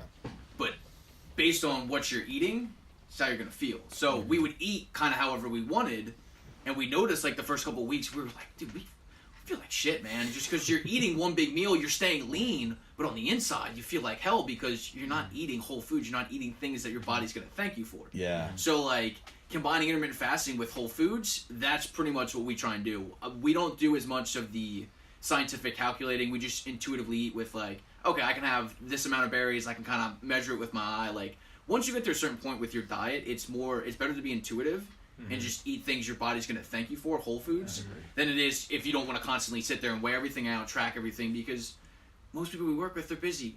You don't want to sit there every single morning and weigh out a half cup of oats or weigh out, 3 ounces of berries. It's just like, all right, let me take a handful of this, and you kind of generally understand how much of that you're eating. And if you're eting the whole foods, you're going to feel better. Okay. Kind of like you said, everyone's body's different, so everyone responds to different foods different ways. And building off of that, I think that it's different for Jack and I because we've been doing it for so long. So, like, we know what to do, right? For someone who's just beginning, they may not have the awareness, right? So it would be good to be on a schedule, right? So when we work with clients, we always put the ball in their court. I'm a huge fan of that. Like, it's about them. What do you want? We can do anything you want, right? We know how to do macros. We know how to build you a balanced meal plan. We know how to help you with intermittent fasting. We can recommend you all these things that are going to make you and give you an edge. If you want this result, what do you want? And then from there, we can help, right? So you incorporate different kind of styles. There's a million like diets. ketos There's or so many different intermittent diets. fastings, It all so depends you guys do all of that. It all depends on what they want. Okay. It's all up to them, right? If they want to be a bodybuilder and gain bodybuilding weight, I can help you do that. I've done it, right? If they want to do intermittent fasting and get the most cognitive ability they can get, I can help you with that because that's what I'm obsessed with right now. It's like all I want to do is just be like as functional as possible because the reality of life is that I'm 24 years old and like I have a limited amount of time. I want to make sure that I can do as much as I possibly can. Increase productivity. I don't want to slow myself down. It's stupid. You know what I mean? I got you. There's a time and place for me to be very calm, put on some lo-fi vibes, just chill. Last night we had like a 3-hour conversation, and I wasn't hype at all. I was just like, this is pretty cool, you know. But I can't see you just calm. Me neither. That's because I'm amped up. I've only ever seen you amped up, honestly. Dude, no one wants to listen to someone who's boring. I'm not saying that's a bad thing. I'm just saying like This is the picturing truth. you just like mellowed out is not something that I'm used to. We'll have to do that sometime. Okay, It's we'll cool. have It's to. cool. We'll come back. We'll throw on some vibes, Okay. watch some anime, just Okay. kick it, and talk about crazy stuff. Yeah, a recap podcast. Sure, man. But yeah, I mean, there's so many different ways to do it. As far as what I'm concerned right now, and this is my message to everyone, is like, know where your food is coming from, right? First of all. Second of all, look at the ingredients. If you can't pronounce them or they look fake, the food is not real. It's got fake components in it. Do you want to put fake stuff in your body? Like, is that wise? Well, you can do it because our bodies can adapt to anything, which is remarkable, but you will have repercussions from it. Like, how will you... Like, the way I look at it is, like, and I know I don't want to always make it competition, but, like, I'm looking at other people, I'm like, you're not doing the same things as me, and we don't need to be identical, but some of these principles are the same. So, like, if you want to get to where I'm at, you need to at least adopt some of these principles and go from there. Obviously, this is where we can help people. Now, it's up to the person to decide, like, hey, and listen, I don't have this experience of the office, right? So that's difficult for me to relate to, you know, going to a 9 to 5 and having the vending machines and having all these enablers around you, bringing in donuts and bagels, right? Like, I don't have that. Well, it's the truth. It's the truth. I don't have that, man. You know what I mean? Like, the what I'll do sometimes is be like, yo, Jack, should we get the cookie? Would you just want a cookie with me? Right? Like, we'll do that, right? And we'll cheat, right? Yeah. But, like, it's not excessive anymore. Like, I used to be excessive, you know, especially when I was competing, because unfortunately that lifestyle is very extreme. You know, you diet really hardcore for a period of time, and then when you cheat, you're like, ugh. Like, I remember getting, dude, when I would cheat, I'd have one cheat a week. I would have an epic Sunday, and it was so bad. It was literally death, right? I'm talking fish food, Ben and Jerry's. I'm talking 3 or 4 tasty cakes. I'm talking candy, Reese's Cups. Like, it was just a big... And your body's not used to that. So you probably crashed super hard. All right, well, that's the story. So after my most recent show... After my most recent show, I hadn't had sugar for weeks and weeks and weeks, and this is actually kind of funny. So, like, you know, there's always, every bodybuilder that's ever been through this knows that, like, right before the show, you get, like, kind of excited. You're like, oh, we're going to eat again. So you go to the food store and you, like, get your post-show snacks, right? Okay. So I walk out of Wegmans with, like, $50 worth of, like, chocolate and, like, all this random bullshit. I'm like, all right, before I go on stage, I'm going to eat all these toffees and I'm going to get all, like, jacked and stuff, which is the truth. But, you know, so I'm backstage and I'm about to get pumped up, and I'm doing my thing, and I start eating some of these toffees with chocolate, and I'm getting, like, real wired up, because it basically is, like, you know, the most powerful effect ever. It gets you fucking amped, especially if you haven't had it in a while. It's like it's like crack. Coffee, you said? No, candy. Oh, candy. Sugar. Oh, yeah. Sugar in general, right? It gets you twerked, and the idea is you haven't had it in so long, right? And what happens is right before a show, like right before you step on stage, you pump up, and as you're pumping up, blood's going to your muscles, and you put some sugar in your body, and it hits your bloodstream really fast, and it makes you really vascular, and gives you a fat pump right away. That's interesting. Okay. Yeah, so it's a little hack, right? Yeah. So I was like, I'm going to do that, but I'm a little extreme. Jack knows this, so, you know, I'm like shoving these things in, I'm like, Let's see how much I can wired. amplify this Dude, effect. it was like drinking 2 Monsters. That's how I felt. I was like, let's freaking do this. Like, I was so hyped to go up there and for my 30-second posing routine. You know what I mean? Stupid. So I'm like walking up, like shaking. I'm like doing my thing. Like, It's like, dude, I'm gonna kill this 30 when seconds. I was swimming, like I would like do my little like back and forth pep just to like get me amped up. Yeah. So I'm about to walk up on stage, and you have to understand, like, it's like basically like, you know, if this is the stage right here, this is like the entrance to the stage. You can see back here like that, and you have to walk up the stairs, and then you like walk out on the stage, do your thing, and you exit around, right? Yes. So like I walk up there, and like, you know, there's like an IFBB Pro, you know, figure model there, and she's like, you know, very attractive. Like, obviously, I won't lie, there's probably some fake components to her, but I don't hold that against anybody. I don't care. You know, she's attractive nonetheless. And she's like, you know, I was like talking to her, I was like kind of amped, and I was like, she's like, yeah, don't forget, it's just a front and back, and that's it, you're done. I was like, front and back? What do you mean I have a routine? She's like, yeah, well, you can't do it. I was like, what do you mean I can't do it? While you're going up, she's saying this. Yeah, she's like, you can't do it. I was like, what do you mean you can't do it? She's like, it's just a front and back, and you get off. And I was like, this is supposed to be like an artistic sport. Like, what are you talking about? And she's like, if you want to, she just says, this is so funny.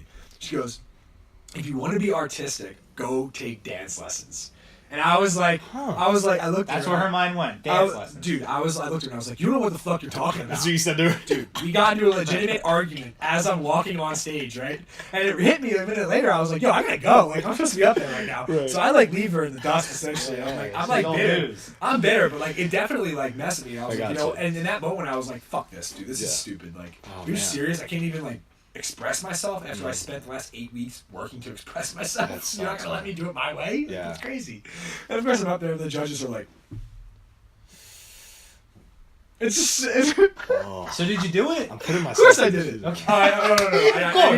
I didn't do my full routine. I thought you, Oh, that's what I yeah, was that's asking. what I thought you just I was did. honestly, I was so pissed. I was like, Oh my god! I thought you were like, "Fuck yeah, I did it." I was She's so not gonna tell me what to do. I definitely did some things that weren't exactly like what she wanted, but like I definitely like tweaked it. And to be honest with you, like whether like regardless of how I placed, like I didn't place anywhere near where I thought of. I saw the pictures post show and I was like, this is stupid. Like my physique was very natural.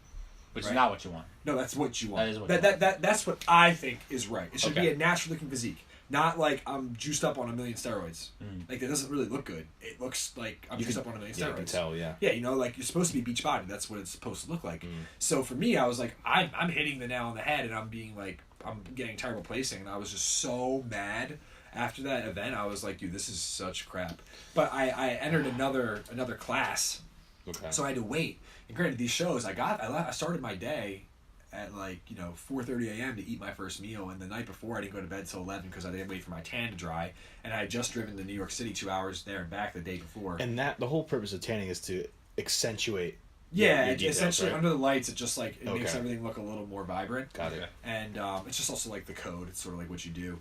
But yeah, I mean, it had been 2 crazy days, and I was exhausted, and I was like, we didn't even get on stage till 1. And I was like, oh. And then I had to wait for my second class, which didn't go until like 2:30. And by the time I was done that, I was so pissed because I had my mom, my aunt, my sister, all my friends came to support me, and I didn't place well, and I was like so fucking mad. Oh my I was like, I gosh. really just wasted all their time. I was so mad. I was like, I didn't place well. Why? You know what I mean? Because I couldn't do my posing. There was a million things running through my head, but Jack knows. I was just really mad about it. You know what I mean? In general. And of course, we went back for the night show, and I didn't get back on stage till 9:30. It was the longest night of my life. And so what we did afterwards, I'm like binging on these sweets backstage because I was like, fuck it, I don't even care anymore. What does it matter, right? I'm just gonna go all in now. So, after the show, it was myself, Jack, my friend Lauren, and my friend Kelly that were left. Yeah. And we were gonna go to my shore house for the weekend Gotcha. and just kick it and just do work and hang out and have fun. And right after that, the event was over. We're like, oh, we're gonna go get some food and just kick it and have fun. I'm over this whole thing. Yeah. So we go to this. We go to this. What was it? Where did we go? What was that? It was supposed to be a sushi place. Dude, They didn't I have love how sushi. Jack goes on details. Dude, it was a sushi Sushi with place. no sushi. They had no sushi. The sushi chef wasn't in. We were like, what? But We came here for sushi. here's- They're like, here's- hey, he's not in. We were like, oh, okay. Here's the kicker, though. I'm in pajama pants. I'm tan and sandals, and it's freezing cold in the winter. I'm talking 20 degrees in New York. I look like a freak. You know what I mean? I look like a menace. I'm wearing a button-down shirt menace. that's open. Yeah. I'm running around in the streets, and we basically sprint into this place pretty much because we were giggling and shit. We run into this place and we walk in, and there's just 20 Jewish guys with their wives with their yarmulkes, very calm, and I'm looking. I guess it was I guess it was a Jewish curls and everything. Yeah, Yeah. Okay. it was a Jewish. A deli? No, it was a Jewish sushi place. Oh, all right. But we didn't know, so we run in there and we have all this energy. Yeah. We're overflowing the Yeah. place. I'm looking around wow, I feel kind of out of place here. Okay, and it didn't take us long to realize they didn't have the sushi in, which was kind of lame. And then we ordered this food, and the thing is, my stomach was so not used to anything that within 3 bites, I was like, I'm full and I don't want to eat anymore. Mm-hmm. So I had this great idea. I was like, let's go get insomnia cookies. That'll make me feel better. Oh yeah. So we drove 30 5 minutes seconds. to New York City. And I got a pint of ice cream and 3 cookies, and I'm eating this stuff, and then Jack, what happened? Yeah, so he devours all this sugar after not having it for months and already having a spaz out on stage because of sugar. And so I finished everything at the Chinese place, I guess you could call it, and then he got me a cookie sandwich. He had all of his sugar. Lauren had sugar, and I was like, all right, I gotta drive us back to Graham's car so that all of us can drive to the shore. And it was 2 hours down to the shore. So Graham's dying in the seat next to me. He's half asleep. He's in a sugar coma. Within 5 minutes. And I'm I'm pulling up, and I'm like, yo, dude, you gotta drive. You gonna make it? He's like, I got it. So him and Lauren get in the other car. So thank God he had Lauren, because otherwise I wouldn't have made it. he would have crashed the freaking car. Jeez, I was by myself, and I'm I like, don't know how he did it. I was struggling. Like, that, honestly, the 8 weeks, like, that might have been the hardest drive I've ever done. Like, I was just so, like, full. Exhausted. My body's trying to digest food. It's been a long day. I've had caffeine, and so I'm, like, crashing from everything, and it's just, like, I remember just being at the wheel, and I was just, like, just staring off into space, and I was just like, oh, we're awake. And at that point, we had called him to stay on the line with him because we were like, we're just going to stay on the line with him because we felt bad. We were like, just Jack, how the hell is he doing this? Because what happened was, within 10 minutes of me leaving, I was already falling asleep at the wheel. Lauren's like, Graham. I'm like, oh, shit. Like, I'm totally out of it right now. And literally a second after she said that, Need for Speed ensues. And all of a sudden, we got Fast and Furious whizzing by me on both sides. Literally, a car comes flying by me at over 100 miles an hour. I'm, like, skirting this lane. Yeah. Another one comes flying by. I'm skirting that lane. I'm like, what the hell is going on here Did you right want to now? race him? No, I don't know what happened. These cars just come out of nowhere. Okay. So I'm like, dude, and Lauren's like, yo, we gotta like get our shit together. So I'm like, all right, I like go to like pull off, and then when I went to pull off, that's when these cars started whizzing by me. I'm like, what the hell is going on here? I feel like we're under attack. So like, I pull off, I'm going down this ramp, and I see one of the cars come truckling by right in front of me. I'm like, you motherfucker! I'm like, this dude almost just killed us, right? And literally, after he goes, a cop comes whizzing down after him, and I'm like, oh. Just desserts, baby. Get some, right? Just desserts. So I go pulling up to this place. There's like a Burger King. It's like one of those service stops. The cop gets out, and I'm like, Lauren, look at this. The cop gets out, and like he like goes to like over to this dude, or like I thought he was, and then he stops. He starts walking towards me, I knew that was the twist. and I'm like, what can I help you with? He's like, Sir, how he's much like, sugar do you have in your system? No, he goes, yeah, seriously. My sugar readings are a little high for your car. he goes, hey man, so it was a pretty nice move you had back there. You caught up your buddy, huh? I'm like, what? I'm like, caught up my buddy. I'm like, yo, this guy almost just killed me. He's like, well, what do you mean? Give me your license and registration. And I'm like, all right. So I'm like, and granted, I'm high as shit, essentially. Like, I have all this sugar, all this food in my body. I can't think for anything. I'm like, I have no idea what my idea is. My car's a fucking mess because I have all this shit in my car from the day and all this stuff. Yeah. Meanwhile, Lauren, my friend next to me, she's like, what do we do? Like, we're getting questioned. Like, I feel like I could have gotten arrested that night because I was so out of it. Mm-hmm. What's the difference between drunk or high on sugar when you haven't had it in 3 weeks or 4 weeks? You know what I mean? So I'm like scrambling for this thing. I'm like, honestly, like, I don't know where it is, but like, I just came from a bodybuilding show all day, and I like point to my face and start rubbing it. I'm like, and you could tell I'm tan as fuck. And he goes, oh shit, true. And then he's like, all right, well, whatever. Like, just get out of here. It's no big deal. So the whole story made sense to him after that. Yeah, okay. I was like, I'm exhausted. This dude just like cut me off. Like, he's like, oh shit, I've dealt with this before. Yeah, All right, just be on your way. So he like goes in there and like starts doing his thing with this guy. I'm like, whatever, we're all good. And I'm like, at the same time, though, we have an hour and 50-minute drive, and I'm already I'm torched. So I go in there. I'm like, oh, I'll drink some water and take some caffeine, and I'll be better. I get back on the road, and within 20 minutes, Lauren's like yelling at me in the middle. She's like, Graham, what the hell are you doing? I'm like, oh, we're just gonna pull off for like a minute, and I'll be all right. And within 30 seconds, I passed out. After pulling off, and she's like so mad at me. I'll never forget it. I'm actually going to see her tonight in Florida. Okay. And the way she tells the story is the same. It was so funny at the time, but she was so mad at me. Yeah, man. She didn't want to drive. She's like, Graham, I'm going to kill you. Or like, I'm like, you know what I mean? Like, just dead. I've done that before, man. And honestly, we finally got there like 3-4 in the morning. I've never been so happy in my life. I was like, oh my god, we made it. I felt like we just crossed the Atlantic. You know what I mean? It was crazy. And on that trip though, like, midway through, almost, I would say 60% of the way through, I was like, we gotta call Jack and make sure he's alive, on the road, because I was like, if we can't stay awake, there's no way this kid's staying. Oh, you guys weren't in the same car? No, you were alone. I was alone. Yeah, he was alone. Yeah. So we finished the trip with Disney songs and singing along. That's the only way we got through it. Yeah, Disney singing. songs and singing along. Right? It was a heck of a day. Man. What'd you sing? Hercules.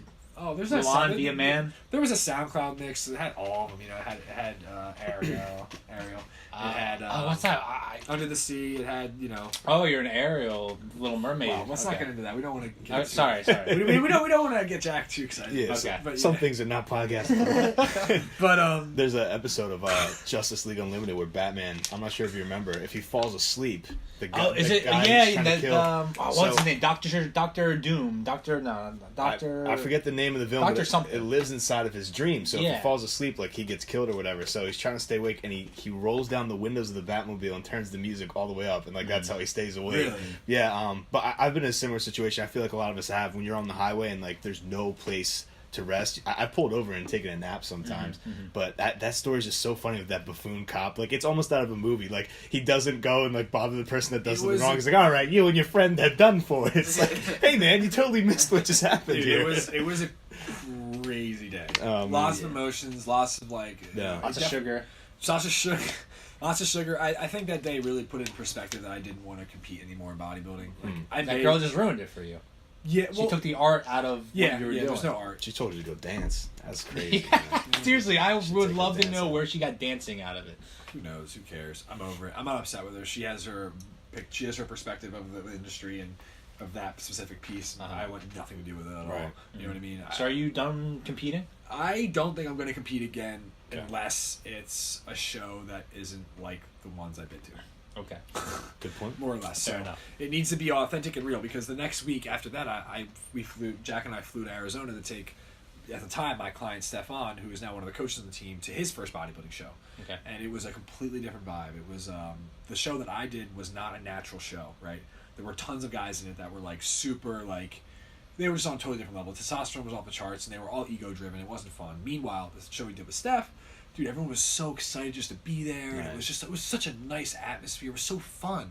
It was fun. So, for me, I don't want to be anywhere near those guys. Like, I don't want to juice myself with 1,600 milligrams of needles a week. Like I'm being in bed. Like, you know what I mean? It's just not my style. I'd rather be a ninja and just be like graceful and like zen and also like powerful when I need to be and like balance. All those fun things, right? It's so much more fun. It's more challenging. Just lifting your muscles, all this just mess your joints up over time. You know what I mean? So for me, and you start to just look weird. Yeah, I mean, that's because most like people you look take healthy. Most people take it too weird. far, right? Yeah. Right. So when I was in my show, like I looked very very cut, and I was still looking good. And even at my biggest, like I don't look bad, but there's another level above that, and that's.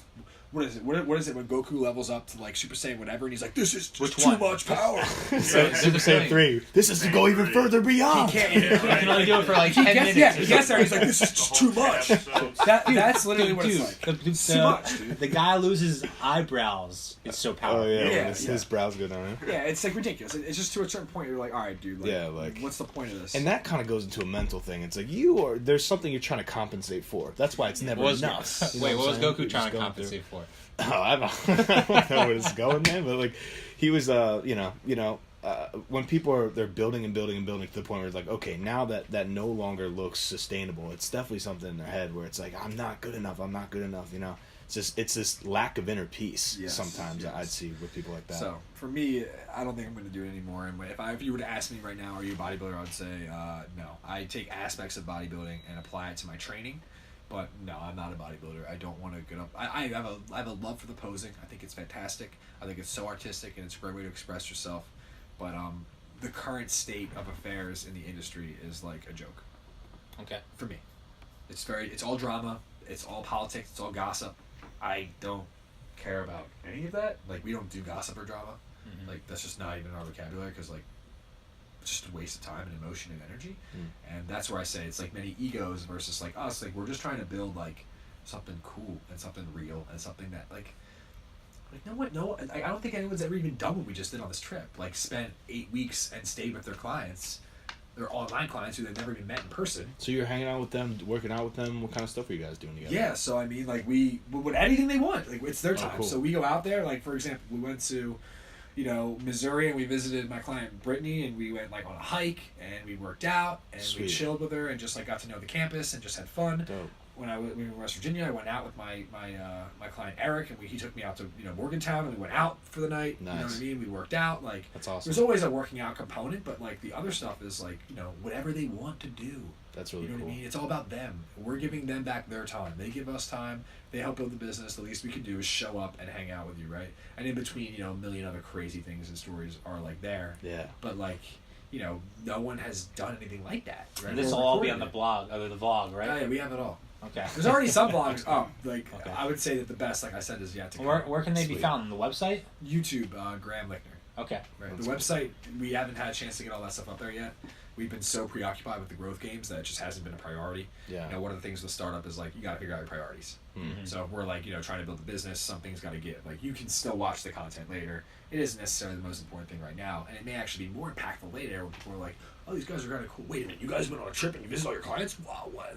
You know what I mean? Mm-hmm. There'll be a time to showcase it, and I just don't know if it's just there yet. But yeah, dude, it was the best experience of my life for sure. Cool. I'm jealous, man. That sounds amazing. Don't be jealous, dude, because here's why. At any moment you choose, you could literally just go visit all your listeners one day. That's so true. That would be dope, man. Do it. Get a demographic. Do it. Schematic. Put your listeners on the show, right? Be like, hey yo, it's Andrewcast. We coming. They're like, what? Yeah, bring Hide it. your kids, Mobile, hide bro. your wife. How'd you get- Mobile, dude. Just bring it. It'd I be like crazy. that, man. That's a definitely interesting idea. Let's go back to your Instagram account, and you are a physique Instagram model type of thing. That's one of your components of your business. I see a lot of people doing that. Not necessarily all in the right ways. I just see this wave of Instagram fitness models, and it's corny. Well, it's not even. Yeah, yes, it can be corny. It's like corny they're- now. It's mainstream. Well, the thing that bothers me about it is some of these people are given advice that doesn't even make any sense. They're like, I mean, I saw this one girl. You scroll through your Discover, and sometimes I see these Instagram models, and there's one girl, and she was saying things like, I don't know. Basically, what the gist of it was that she wasn't really doing much, and she she didn't work out at all, and she just naturally had a good body, but she was trying to tell people, give people motivational stuff, but she wasn't telling them any way to do it. She was kind of just being a model, basically, but under the guise of being fitness, if that makes any sense. Yeah. I mean, that's a common theme. It's just like authentic versus people that aren't authentic. I mean, she's just like, I guess, trying to promote herself in that way. I mean, I think that one of the things that we all really want to do is just offer like real value. I think that we still aren't doing as good of a job as we could, to be honest with you. I think there's like tons of levels to it, and we're just like cracking it right now and starting to scratch the surface of it. I think that the best content for us especially is like, we really just want to give people a perspective, an outlet, a chance to voice their opinion in a positive environment. I've been doing a lot of stuff lately. Like, I'm trying to like instill lessons I've learned and just tell stories about this stuff, because I think it's important and it's relatable. As far as like, fitness tips, I won't even lie, I haven't even been giving as many of them lately, right? So it's interesting to see like the dynamics of, if you just look at my page, for example, like how I've portrayed myself and where I want to move with this as time goes along, and where I'm at, mentally, physically, spiritually, that kind of a thing. But I think that ultimately it's going to come down to the same principles. It's like, for us, we want to post stuff that has to do with mind, so learning. We want to post stuff that makes you think and makes you want to engage and learn. We want to post stuff that can help you physically. So talk about intermittent fasting. We'll talk about different diets. We'll talk about training styles. We'll talk about, optimum recovery format, like all that kind of stuff, because that's important as well. We also want to talk about like the spiritual aspect, and talk about stories, and how like your confidence comes from, that aspect of just like setting goals and achieving them, and that adversity becomes your strength, and all that kind of stuff.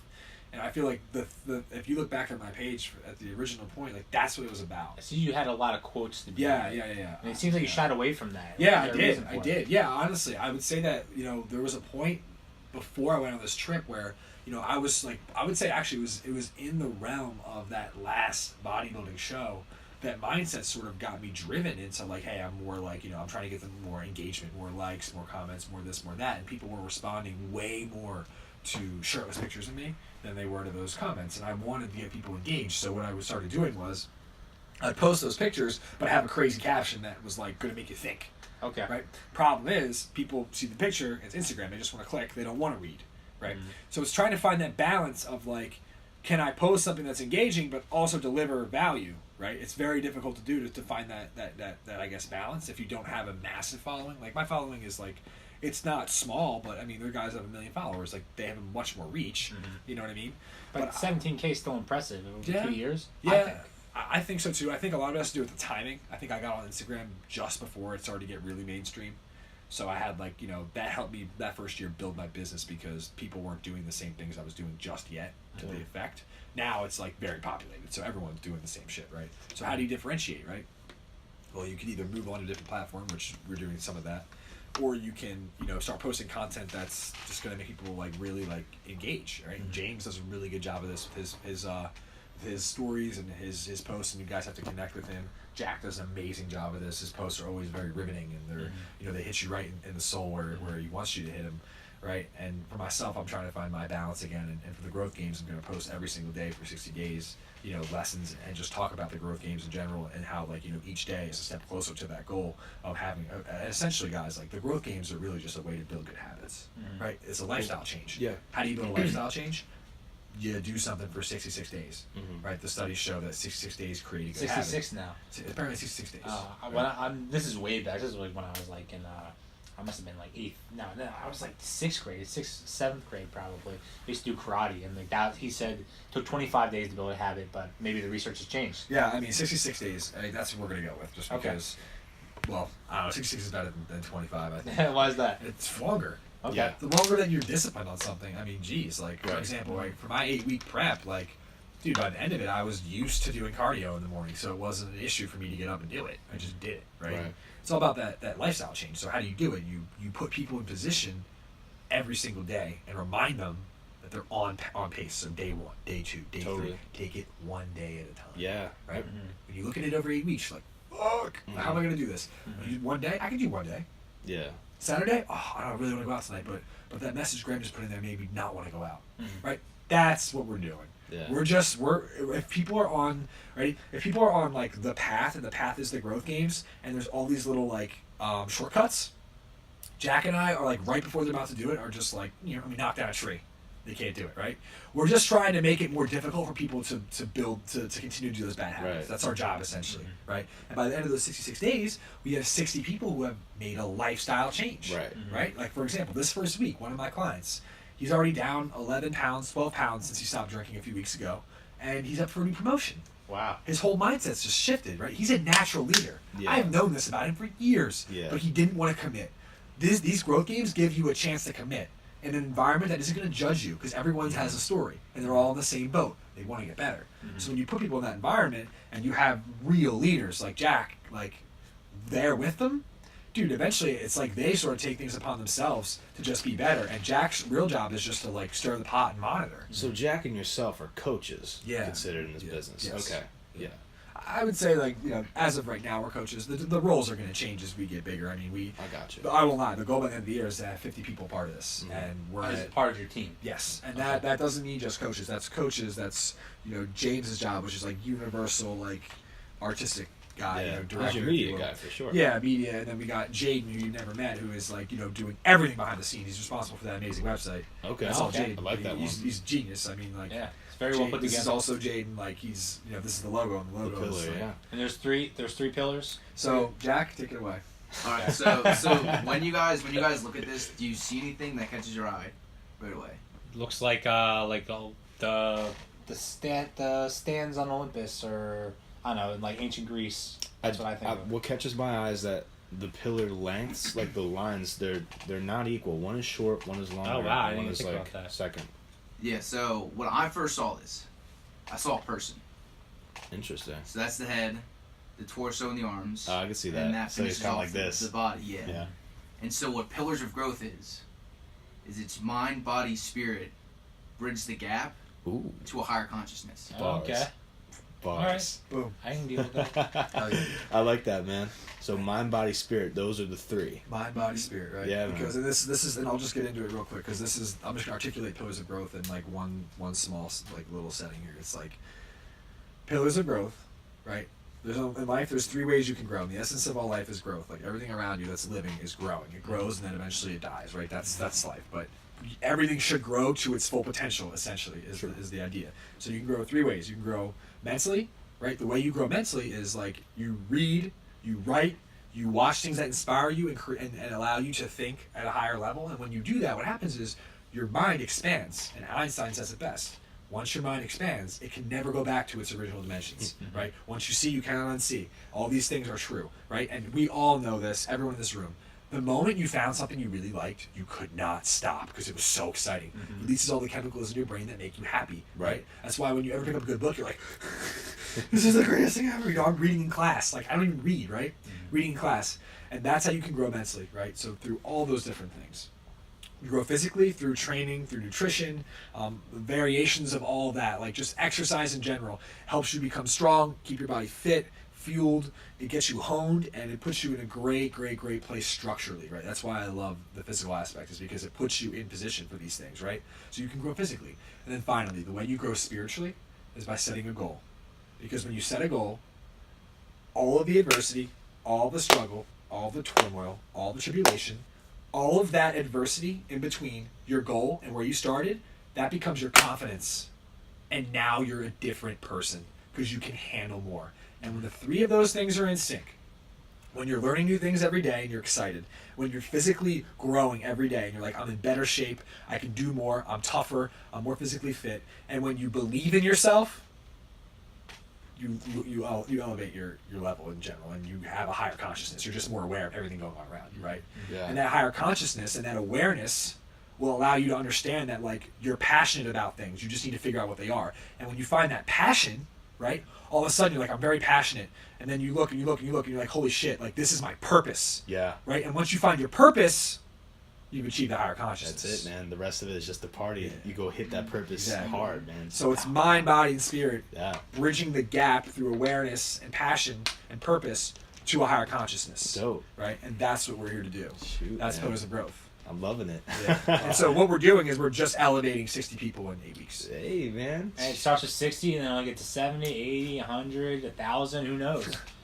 Yeah, more than that. More than that. Oh my Fuck goodness. yeah, dude! Number 24. Yeah, why not? There's Hey, no, why that's, not? even if I literally kill over on the way out, Jack will carry the torch. Okay. He'll take your place, man. Yeah, This- which is fine. I don't care. It's a season All I to care is the that the throne. pot has been stirred. Yeah. Right. The moment I LLC'd the business, it was there. Yeah. Right. Now everything can happen. I mean, you have the momentum right now. This is dude. This is like we're still drumming up the wood and building the shit, man. We haven't even set sail. You said scratching the surface before. That's what you said. We're not even, dude. We're not even close. I love that attitude. If we're climbing Everest, we're not even at base camp. We're still like on the bus to get to base camp. Okay. You know what I mean? We don't have the full squad yet. We have I like 50 that. people. We'll be ready to make a move, right? And it's gonna happen this year. Oh yeah. Where would you like to locate? I didn't even mean like that. I didn't move in general, but we have been talking about moving in general as well. So, Yeah. I mean, Sounds like you like California. Florida and California looks to be like one of those places is going to be the move. Okay. Cool. And we're going to try and bring as many people as we can with us, and we want to centralize it because the thing we've learned in the last few weeks especially is when we get together, we just have the best ideas. I mean, the creativity in one room is pretty much off the charts. Oh, you'll have to come one time. I mean, the three of us, plus, you know, you got Jaden, you got Alan, you got Nikki, you got Kaz, like all these different people, all these different personalities, all these different visions, or perspectives, I should say, come together in one, and all of a sudden you got website, you got this epic video, you got merchandise that's going to make people feel like empowered and a part of something. And Yeah, I saw there's only 50 of those. And the beautiful thing about this is like, right, so like here's the beauty, guys, like it's mind, body, spirit bridges the gap to higher consciousness, and the beauty about this logo is that like this literally is what it's about. It's about you. That's a person. The man, yeah. It's about you, dude. Fox man. You are pillars of growth Mm-hmm. if you choose. Become the You are pillars. higher consciousness if you choose, right? And all we're trying to do is just be like, hey, this is a real thing. Yes, we are about it.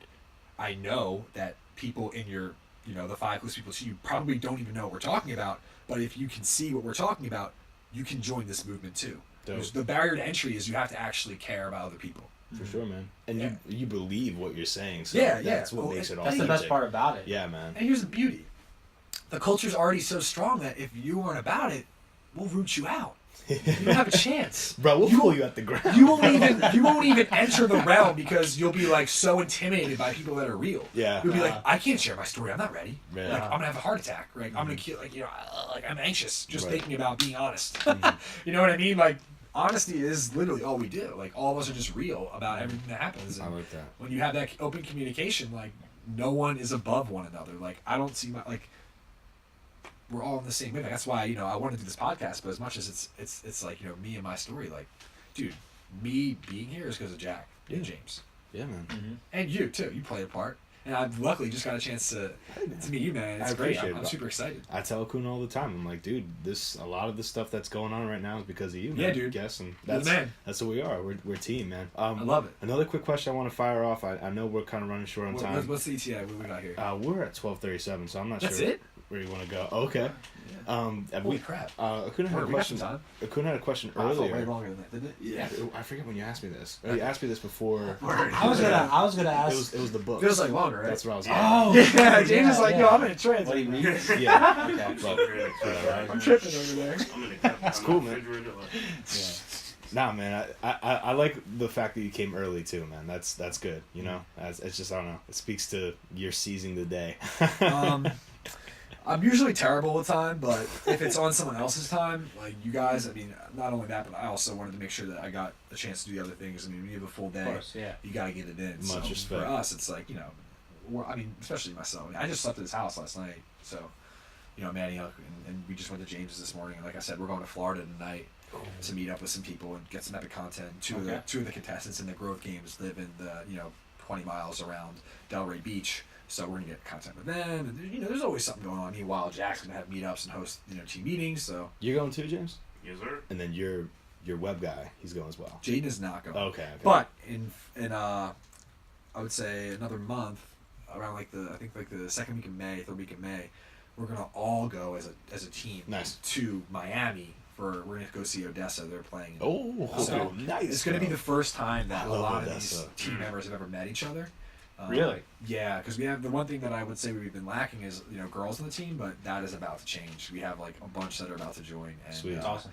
It's like very exciting. Cool. Yeah. We need. You can't just have like guys. Like, You can't. Because you're missing a whole perspective. No, I've learned this from working in the healthcare. Just because sometimes you just a patient or a client just wants a woman to work with. It's like, and you as a guy, it doesn't matter how great you are or what you do. It doesn't change the fact that they want a woman because they'll relate to you on some level that a guy never will. Dude, I gotta get you a sticker. We just ordered stickers. Like dude, real I'll put it on sweet. my Yes, I'm house. getting you a A sticker. Pillars of Growth sticker? Bro, we got some stickers. We got some sticks. Yeah, I love that. we We got- got some stickers. we I love it, man. I'm feeling it, man. Hell yeah, dude! Come on, man. We're cool guys. Like we're not corny. Like we're down to have fun. Oh, we got some stickers. I was almost thinking about going here and ripping some freestyles. What do you think? I don't know. We don't want to get too reckless. We can do that next We can do time. whatever you want, Next man, for next real. time we come on, we'll get into some freestyle. Okay. I'm totally down. I Because- freestyle myself, man, so I'm down. Do you? Oh, yeah. I don't, so I'll just listen. I've been rapping since high school. Whoa! Oh, let's go. Yo. Dude, he's a hip hop head. Damn, dude. Yeah, All man, right, I'm a huge you're hip-hop the man. fan. Oh, Jeez. wow. All right. Well, yeah. So we're gonna go to Florida. But do you have any other questions? I mean, anything at all. We have time. Do you want to fire that one off? We're or like- You can. It's still I mean, early, dude. If you want to ask that, that's cool. I had something else I kind of wanted to ask. Sure. Ask So multiple. we'll have Really one good. question from me, one question from you. It seems to be a theme of like fate. I mean, you wore number 9, which was your number, and that's how you met. We met each other, and now here you are talking on the podcast. And I feel there are a few other examples of just like things just kind of happening for you. It seems like you believe in fate, but I just want to know for sure what your thoughts are about that. What do you think? So I actually chose 23 first. I went home and talked to one of my childhood best friends, and I was like, I don't know if I'm really feeling 23, so I switched to 9. He was like, yeah, 9's lacrosse number. So I was like, word, I'll switch to 9. That's the only reason he said something to me in the first place. And we just realized, so talk about fate, we have someone my mom went to high school with, that Graham knew from his childhood, and it's just like all connecting. My mom grew up in the area that Graham lives in now, so But it's you live just nowhere like, near Graham's area. not now. Well, I mean, I'm like an hour and a half away. Yeah, it's pretty so far. I'm in Reading, PA, which is where my family is, but I live in Manayunk. But like, talk about fate, just how everything has fallen together. It's funny, him and I will talk about, we're like, if we try too hard, things start to screw up. But if we just flow, and let things come to us and just happen on the right schedule, the right time, and just flow with it, let people come into our lives, it works. It's been working. I mean, Jaden literally walked into Alan's house. I mean, the story of how all of us have met is just we have literally just walked into each other's lives. Like, fate has brought this group of young individuals together for a greater purpose, and that's why when we talk about like actually making massive impact on this earth, like, we believe it truly because how we all met is just so unreal. How it's all forming and how it's come together since August when I quit the job and went to his house the first time, what we've accomplished and built since then, and the people that have been a part of this. I mean, I had a post recently that I was like, it's better than anything I could have ever imagined. Because when I sat there and I used to have like the visions of like, where are we going with this? Like, what are Graham and I trying to build here? Like, what is this end vision? When I would have them, I was like, yeah, I mean, that looks really awesome. But then when it comes to fruition and it starts to manifest, it just blows your mind. Like the people that are in this community are just Amazing. They're unreal. And like what he talked about, like, what you realize is that everyone really does have a story. And all of our stories, it's the rise from rock bottom. That all of us were pushed there at a certain point in our lives, and it was that rise, and ultimately when we decided to become the person we were actually meant to be, when that light bulb clicked, we all formed. Like, Alan quit college. He dropped out of college. He consciously decided to stop going to class at Temple 2 days before he talked to me the first time. He talked to me. He started doing online fitness coaching that night. He got 4 clients in the next few days. And it's just like, he's now an instrumental part of what we're building here. And it's just, without the crew, none of this is possible. So there is no individual in this. It's just the squad. And the people we continue to add are helping build this. It's just a new brick. Each person is their individual, like their individuality brings something that no one else in the crew can do. And without that brick, you start to crumble. So we need each other, and that's how we're building what we're building. Cool. And you know, elaborating on that, I mean, the way we met's crazy. The way we met is crazy because James wasn't even going to go that day to that guy's podcast. And I was debating it too. It was sort of just a whim thing. I was like, whatever. I got nothing better to do. I'll go. Boom. Like James enters, right? Jaden didn't have anywhere to stay. He was like homeless, and he just looked at his phone, and a random friend from his school like popped on a Snapchat. He's like, "Can I come stay with you?" And literally 5 days earlier, I was like, "Hey, Alan, like, I just want to let you know, we're looking for someone who can do like website design. We're looking for someone who can do Photoshop and do all this stuff, so we can like get this back end stuff handled." And you know, a week later, I was talking to him. He's like, "Hey, man," like as we're getting off the phone, he's like, "Hey, man, by the way, I have one more thing to run by you." I was like, "What's up?" He's like, "Well, like, you know how you were telling me that, like, you know, maybe we need to get like a blah blah blah kind of person, like a website guy." I was like, and he's not just a website guy. Like, he's gonna listen to this, and he knows that he's insanely talented. He can do it all. Like, he's just a genius. Cool. Right? And he's like, I think I found him. I'm like, "What do you mean?" He's like, "Well, like the other day, like, you know, like this guy got like dropped off at our house, and like he's friends with my brother." I'm like, "What?" He's like, "Yeah, you know, dropped off at my house. He's friends with my brother. He was like, you know, in a rough spot, you know, and my dad doesn't believe in not taking people in off the street, so like he's living with us." And I'm like, "Who?" He's like, "Well, this guy." And you know, I confronted him and asked him like, "What are you good at? Like, what can you offer to the world?" He's like, "Bro, anything with website design, anything with Photoshop, anything with editing, anything in general, I can do with a computer." And I was like, "Okay, so that's pretty crazy."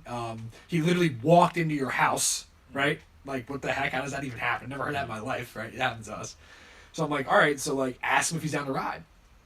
And he did. I got on the phone with him. A week later, we were in Vegas, and I was like, "Hey, this is what we want." And he's like, "Well, I like what you're saying, but I'm going to do this to it instead." And I'm like, "Okay, show me how it looks." And he pulled that up like a day later. He did it in a day. I was like, most of it. He obviously added to it since, but I was like, word. Okay, you're part of this. Let's go. Awesome. And, you know, he's going to come with us next month to Florida. And, like, he just came from a place. He dropped out of high school. He's 18. So he came from a place like a few months ago where he was in school and like hating his life. And now he's like surrounded by a bunch of totally different people about to travel the world. You know what I mean? Like, it's just insane. We got corporate dropouts, college dropouts, high school dropouts, drug dealers. I mean, we're just like the most motley crew ever, dude. Right? Yeah. So unorthodox. But I feel like that's how everything great starts, you know? Yeah. I mean, we have the heart. That's the thing. We all, and I tell this, you know, to everybody we meet, is we all have the same core. We really care. You know, we all have our selfish times, but we are selfless people, right? Like, I would, in a heartbeat, do something for someone else who needed it within our community or in general, if it meant me giving up something I was doing, right? Sometimes I'm like, you know, "Jack, like, hook me up with that coffee because you know how to make it and I suck," like his special coffee. But like, but Jack knows that if he ever needs anything at all, like, I'm the first person there, right? Because that's the kind of guy I am. And same with Jack and James and everyone in the community. And this is what we're building. And it doesn't just start with us, like it starts with us, but it goes to the clients. Like, many of the people that are working with us right now in these games will work with us at some point. Whether they're going to be a coach, whether they're going to be behind the scenes, they don't, like, their role is yet to be determined. But the culture is so real. And the vision is so wide, there will be a place for them here. Awesome. We just have to figure it out. And that's where this is headed. And that's why, you know, you said 100,000 people. Our goal this year is to affect 100,000 people, impact 100,000, right? How do I know that's going to happen? Because I said the word impact. Impact is something I can't see, right? It's something where I post something before I go to bed, like anything, like a quote even before I go to bed, and someone reads it on the other side of the world, and they're like, "I'm not going to respond, but that made me feel better." That's impact. It's what's happening when we're not paying attention. It's the ripples, right? So it doesn't necessarily mean we have to work with 1,000 people or 100,000 people in general. It means that we've just impacted 100,000 people, and from there, who knows what's going to happen, right? Because we do something, they do something, that person does something. All of a sudden, it's this cycle of positivity, right? There's a cycle of negativity, the cycle of positivity, and we're just trying to spread that and stir that cycle of positivity. Yeah, it's just been. It's been surreal the last few months, man. The last few weeks especially. I mean, it's funny, you know, right before we left for the trip, I did a video with James right outside his house, and I was like, "Hey, man, like, I just want you guys all to know, you know, 2 months from now, we're going to be different people, and we're going to be in a different place." And literally, like, we grew a lot in the last few months. Like the business in general, the people in it, like all of us, the chemistry, you know, and it's just exciting, man. I felt that big deep breath that you took after explaining all of that, because you know that's a sign of you not fronting, man. You see the passion and you see the energy behind that, and I feel like what you're saying essentially is you're growing a business kind of like this family style, where you're making people feel important and you're giving people purpose, and like I feel like that's the way to best value your clients, you know. And it seems to be working, and I know that it's going to have a positive trajectory in the future just because of the honest way that you put it out there, man. And if it's like exactly how you say, which I'm sure it is, then it's going to be that way. You know? Just watch the next 8 weeks, because there's going to be a lot more, like as we get regrouped here, if you will. You know, we're kind of scattered right now. We're headed to Florida. I have one guy, you know, in Paris right now, and we're not all together. But as you know, the next few weeks play out, and more of this content comes out, you can see the realness with the clients, and you can be involved in the group chats that we're having. It's very evident that like they all understand the way things are supposed to be done, and that culture has been instilled. And most importantly, I think what you said is great, is that, you know, it's family style. I think that the best thing that you can do is that people that have helped you is just give back to them, like, overwhelmingly, right? So, like, for example, you know, we made money from this contest, and, like, we are investing so much back into everyone that's involved. They're getting all these, like, things they never even knew were going to happen, right? We're giving them everything. The $300 for how much it costs to get in, dude, we could have charged $3,000 for this, right? We could charge $30,000 for this. Lifestyle change? You mean change my quality of life? Make me happy? We're not making you happy. We're showing you the door, right? You're the one opening it and walking through it and engaging with it, right? But the moral of the story is, like, we don't care about the money more than we care about the impact. Like, if I was in a cardboard box, I would still be like, yeah, well, like, you know, I need money, and I'll like find a way to do it, but I'm not gonna sacrifice, you know, how I feel about other people and what I want to do for them. You know what I mean? And I think that's everybody on the team. It's like, we're just trying to build something awesome and bring people with us, right?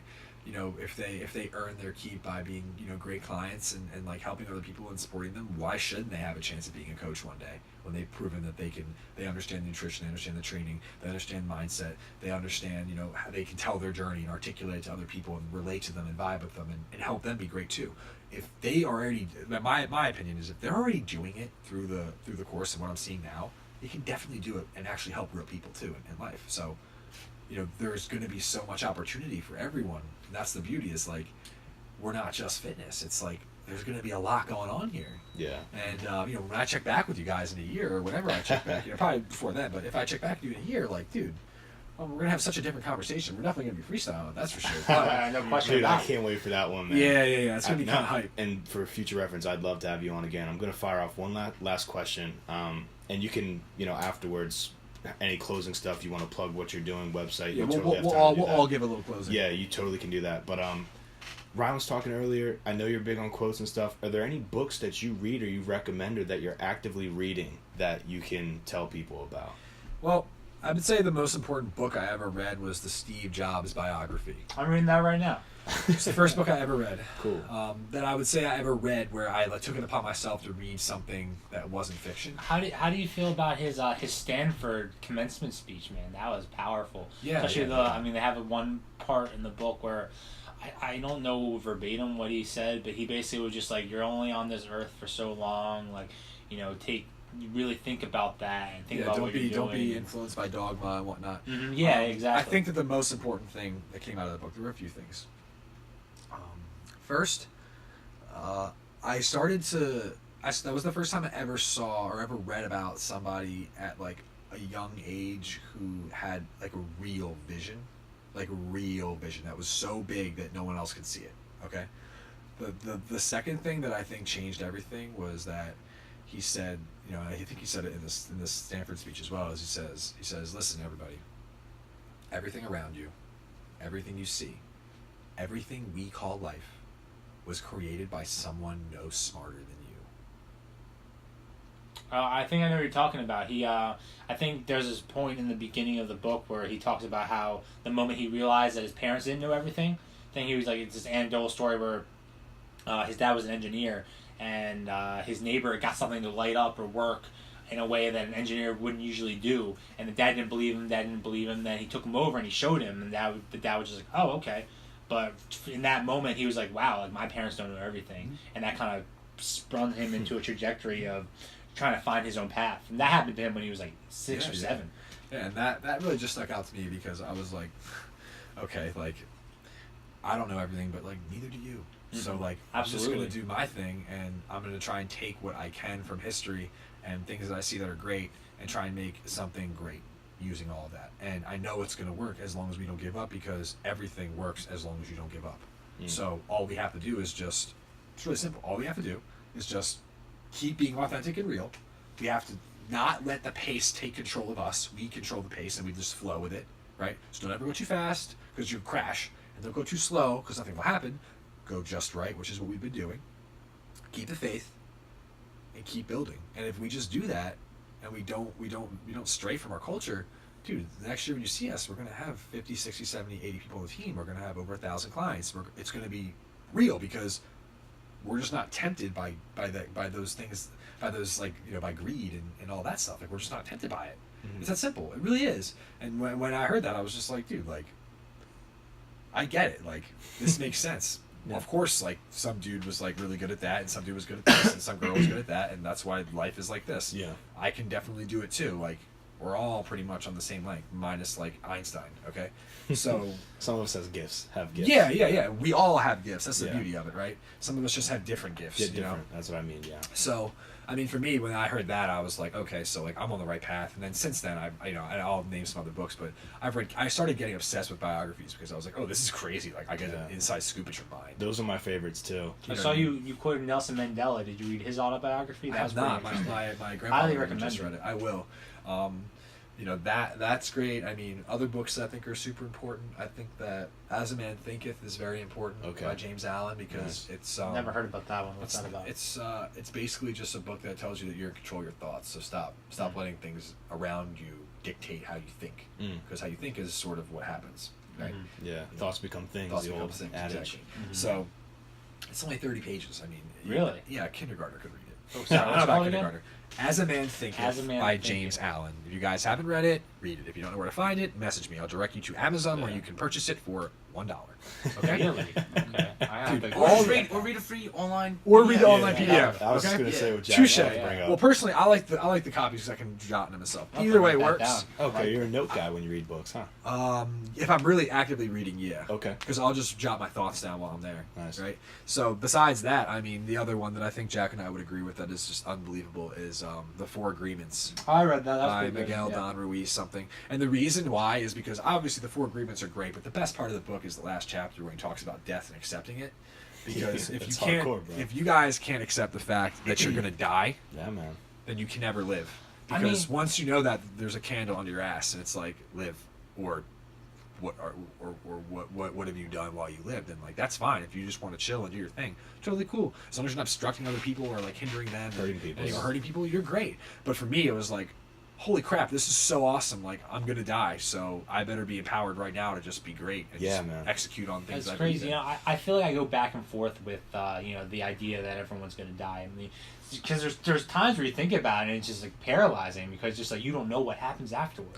It is a part of life. Well, that's where that faith comes in. You get what I'm saying though? Like, I think everyone at some point in their life comes into a point where they're just like, fuck, like what does this all mean? Right, and then you kind of think about it and it's like, oh, all right, it's okay, but I think that happened to me in college. You know, I had like a lot of those issues, like I said, with identity crisis and just like ego and whatnot.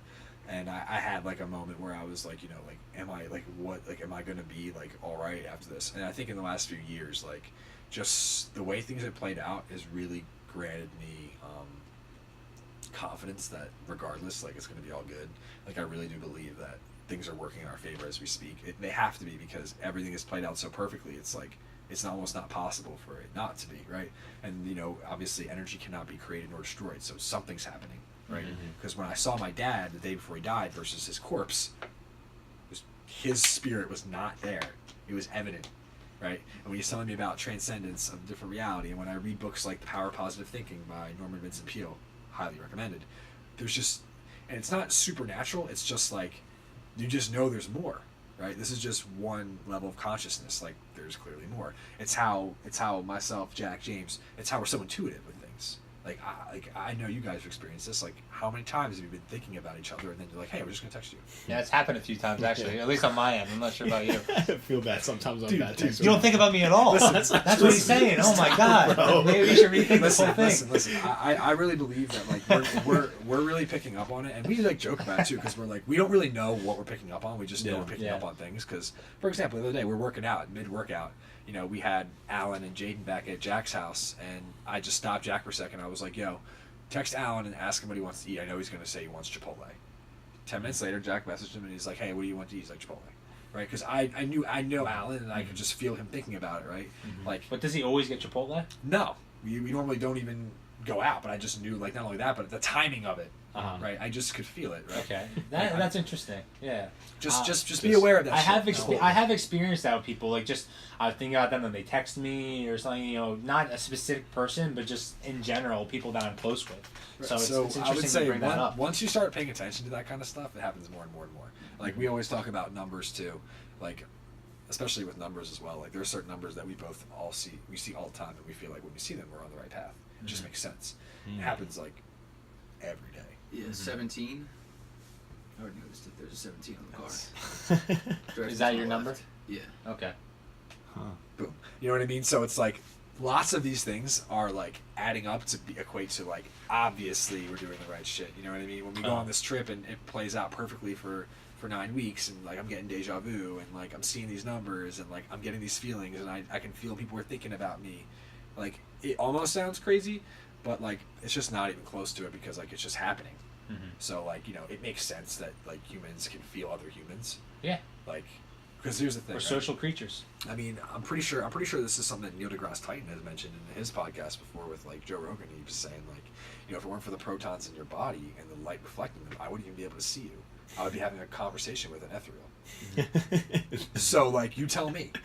I don't know, but like, if I can't see you and I can talk to you, like something's going on. That's so a big one, man. So like for me, it's like, what books inspired me? Well, like I said, the biography, because it opened my mind.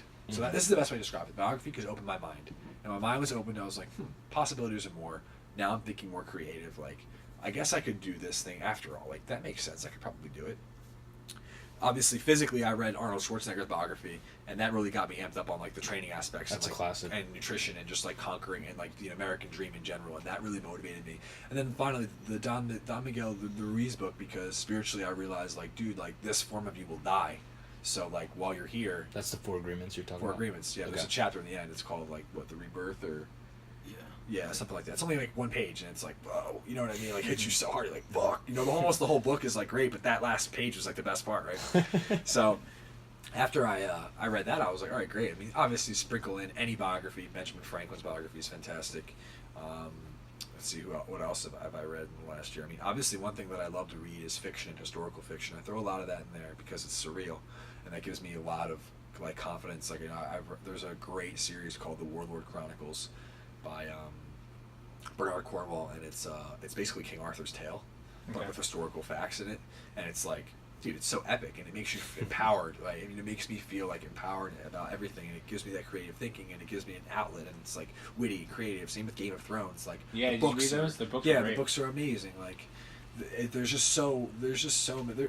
Every book holds something. I think that I strayed away from a lot of like the mainstream books now. Like, I won't read all the leadership books or all the the business books. Like, that doesn't interest me. Like, I read a few books on the stock market, and like I was like, okay, I have a grasp of how I am as an investor, and I know my strategies and how to do it personally. But like, I think the books that give you the most are biographies, because you get a chance to look into someone's mind who has been deemed great in the eyes of society, which is probably true. Yeah, and make them and humanize them. Yeah, absolutely. Because I'm like, George Washington, dude. You're the same as me. You also felt like you were indestructible at one point. You were just sort of going off what you felt. Read his biography, it'll blow your mind. His memoirs to himself. Dude, they want to make him king, and he was like, "There's no way I'll ever be king." Dude, ever. He talks about. Here's the crazy thing about him, right? I'll just go into this briefly because it's mind blowing. So he was obviously like a loyal British. He was loyal to the British Crown for a while. When he was 23 years old, he was like a second lieutenant, and he led a scouting campaign expedition into the Ohio River Valley. And he actually got ambushed by like a bunch of Native Americans, and they killed a bunch of his troops and all this stuff, and he had to go back and then report all this stuff and go back.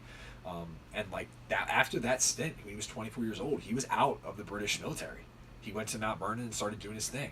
It wasn't until 20 years later that they asked him to be the leader of the Continental Army. That's when his life started. Beast, right? Crazy, dude. 20-year gap. He was just a farmer, right? He's in his 40s now. Yeah, he's in his 40s. And the craziest thing that I read, though, was he writes in his memoirs, and Caesar did this too a lot, and that's why I like Caesar's biography. So if you ever want to read something interesting, that's also really good. But in his memoirs, he talks about how like there were many times, like in this one battle in particular, he was like, I feel as though I am invincible. I'm standing on my horse in the middle of the battlefield. Everything's exploding around me. Bullets are whizzing by me, but I'm not getting hit. Everyone around me is getting hit except for me. And to me, like what that shows is that he had a lot of faith that he was supposed to lead this army to victory. Yeah, right. Man. Abraham Lincoln died as soon as the war was over, because if you read his biography and read about his thoughts, he always mentions how like this war will consume me and it will end me. I will change it, but it will kill me. Right after, like his faith was so strong. Like these people's faiths are just so strong. It's just like the correlations are like strikingly similar to how we're feeling right now. The only difference is, you know, I'm 24 and Jack's 22 and George Washington was 44. Mm-hmm. So like, you know, when I collectively think about all this as a whole, I'm like, all we have to do is just like intuitively be there and not go back on how we feel and just continue just to get better and grow. And I think the most important thing is be open-minded. Right, it's easy sometimes, and for me myself too. And Jack will be the first one to mention this to you. Is like sometimes I get caught up in things too, and I'm like, like this is like driving me crazy, and like and then I take a step back. I'm like, but at the same time, like as a whole, like we're progressing, and like the impact we're creating is amazing. And it's all one, but I would say if I can recommend any books, it's one, As a Man Thinketh, 2, 4 Agreements. Those are must reads, both PDFs online. Just read them. It'll change your whole life. You'll never think the same again. You'll have an appreciation for everyone around you and yourself, more importantly. And then also, any of the biographies I mentioned, plus some. I mean, anytime you get a chance to humanize someone, like you said, and go inside someone's mind, you learn so much because you're like, oh my gosh, like that's so practical. Right. Like that makes sense. Like, oh wow, like it wasn't like, oh my gosh, like all right, Einstein different. Like he predicted something 100 years ago. He had to do things to become Einstein, Well, I read his biography too, and he was definitely gifted in general. I don't know. I can't tell you how he had visions of black holes 100 years and wrote the theory of relativity. I can't tell you how he knew that. That's crazy, right? But I can tell you how Benjamin Franklin, decided that, hey, I'm going to try this thing called virtue theory, and I'm going to practice certain virtues and jot them down in my notes and cognitively remind myself, every single day that this is what I'm working on. So be honest today, right? That's different. That's practical. You can take that and run with it. I can't tell you how to do the theory of relativity. That's just on another level. Well, But that's just other people's skills, right? Yeah, what he was good at is not necessarily Einstein is a little mysterious. I mean, he is a little mysterious. I don't really that have any answers for that. It's imagination is more powerful than knowledge. So that's facts. Basically, his takeaway from Einstein's life is like what you create in your own mind, in a sense, is more powerful than what exists, which is pretty wild, dude. So that was his whole thing. But yeah, a lot of his perceptions and the way that he talked about things were just like strictly him, and that's why he's such a figure today. Like, how, And I think that building off that as the last thing is as a business and as a brand and as a community and as a movement, the thing that I think all of us really possess is that imagination. Yeah. You know what I mean? None of us are scared to like throw out crazy ideas and just be like honest about them. I think that I really do believe that like what I have planned, what Jack has planned, what James has planned, the vision we have, it's not real yet. It's been imagined though, and it's coming and bearing fruit.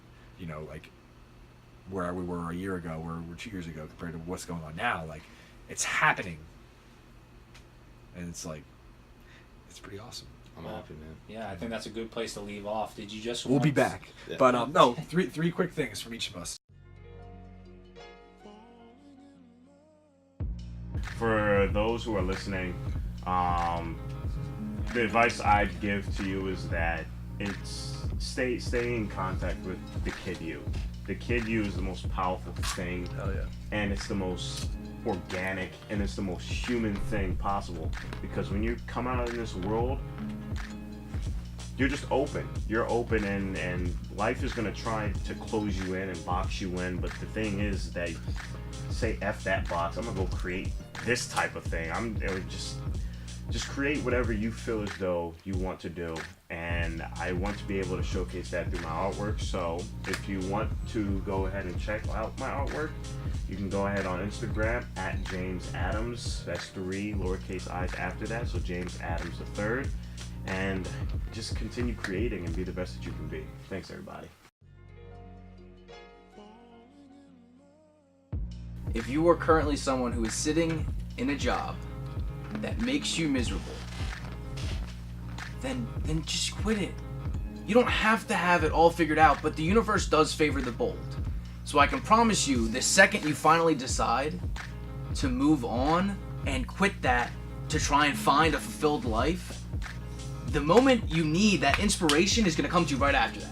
I literally woke up the next day after I decided, and the first email in my inbox was Sterling coaching course saying like, hey, I'll help you build an online fitness coaching brand. That was right afterwards. So it was literally universe, God, whoever you want to say, telling me that you made the right choice. That's the path you're supposed to follow right now. So if you hate your job, you weren't put on this earth to sit behind a desk and crunch numbers. I don't believe that any person was put on this earth to do that. So if you feel like there's more out there and more for your life, then go and chase it. You only get to do this thing once as far as we know. So you might as well go after what you want instead of sitting at a desk hating what you do every single day. And that's a lot of the content I share and everyone in our community shares. So if you want to stay in contact with me, ask me questions about any of that, my Instagram handle is at jhunts22, Hunts 22. YouTube's Jack Huntsman, Facebook is Jack Huntsman. Huntsman is HUNTSMAN. But yeah, definitely do not waste any more time being unhappy. It's not worth it. Most importantly, guys, if there was any one thing that we've said this entire time that you felt right here, that you felt inside when you were like, that made me feel a certain way, like maybe a way you can't totally explain, then what I want you to do is reach out to any one of us, because there's probably a reason for that, and I would be willing to bet that at some point you're going to be involved in this too, because I have news for you. This is going to be fucking huge. Right? I've seen it. Like, the vision is massive. Like, there's a reason I said Steve Jobs biography. There's a reason I read that book first, because he had a vision that transcended the time. We have a vision that's transcending this time, right? And it's crazy. We're in the basement now. Just watch and see what happens, because we're unwavering in our faith, we're unwavering in our will, and we have hearts of gold. And when you put those 3 things together, you have innovation and creativity and imagination, which you have, is a pretty awesome fucking movement. It's just a matter of time before you join. So I encourage you to do it now, at the beginning, because when you look back, you're like, wow, I was there when they were in the basement. You guys, you're gonna be like, that was epic, right? So join, and just most importantly, just remember that no matter what happens, and this is something Bruce Lee always says, this is the truth, no matter what happens, it's only over when you admit and accept defeat. Once you accept it, then it's true. It's true in your mind. Until then, you're still in the game. And the whole point of that, me saying that, was that if you are in that position where you're getting close to that point, just reach out to someone in the community and we will literally pull you right out. Because when you surround yourself with like-minded people, I mean, you're just a summation of the 5 closest people you're around. And I'm around 5 committed, 5 energetic, 5 creative, 5 imaginative, 5 amazing people all the time. So clearly, I'm going to be all those things as well. You can be the same. Pillars of Growth at Pillars, PILLARSOFGROWTH, Pillars of Growth. Spelling bee shit right there. On Instagram, on Facebook, myself at graham.lichtner, so at graham.lichtner on Instagram. Website, simple, www.thepillarsofgrowth.com. Go there. We have a blog. We have a way for you to contact us. You can see the video that James created. You can see and kind of learn about the growth games. Obviously, since you're not in them, unfortunately, you're not going to get a chance to see the hub and all the cool stuff behind the scenes. But, there's going to be another one. There's tons of other things you can get involved in. And at the least, we can just offer our time just to chat with you. So with that said, appreciate you guys for having us on. Thank you so much.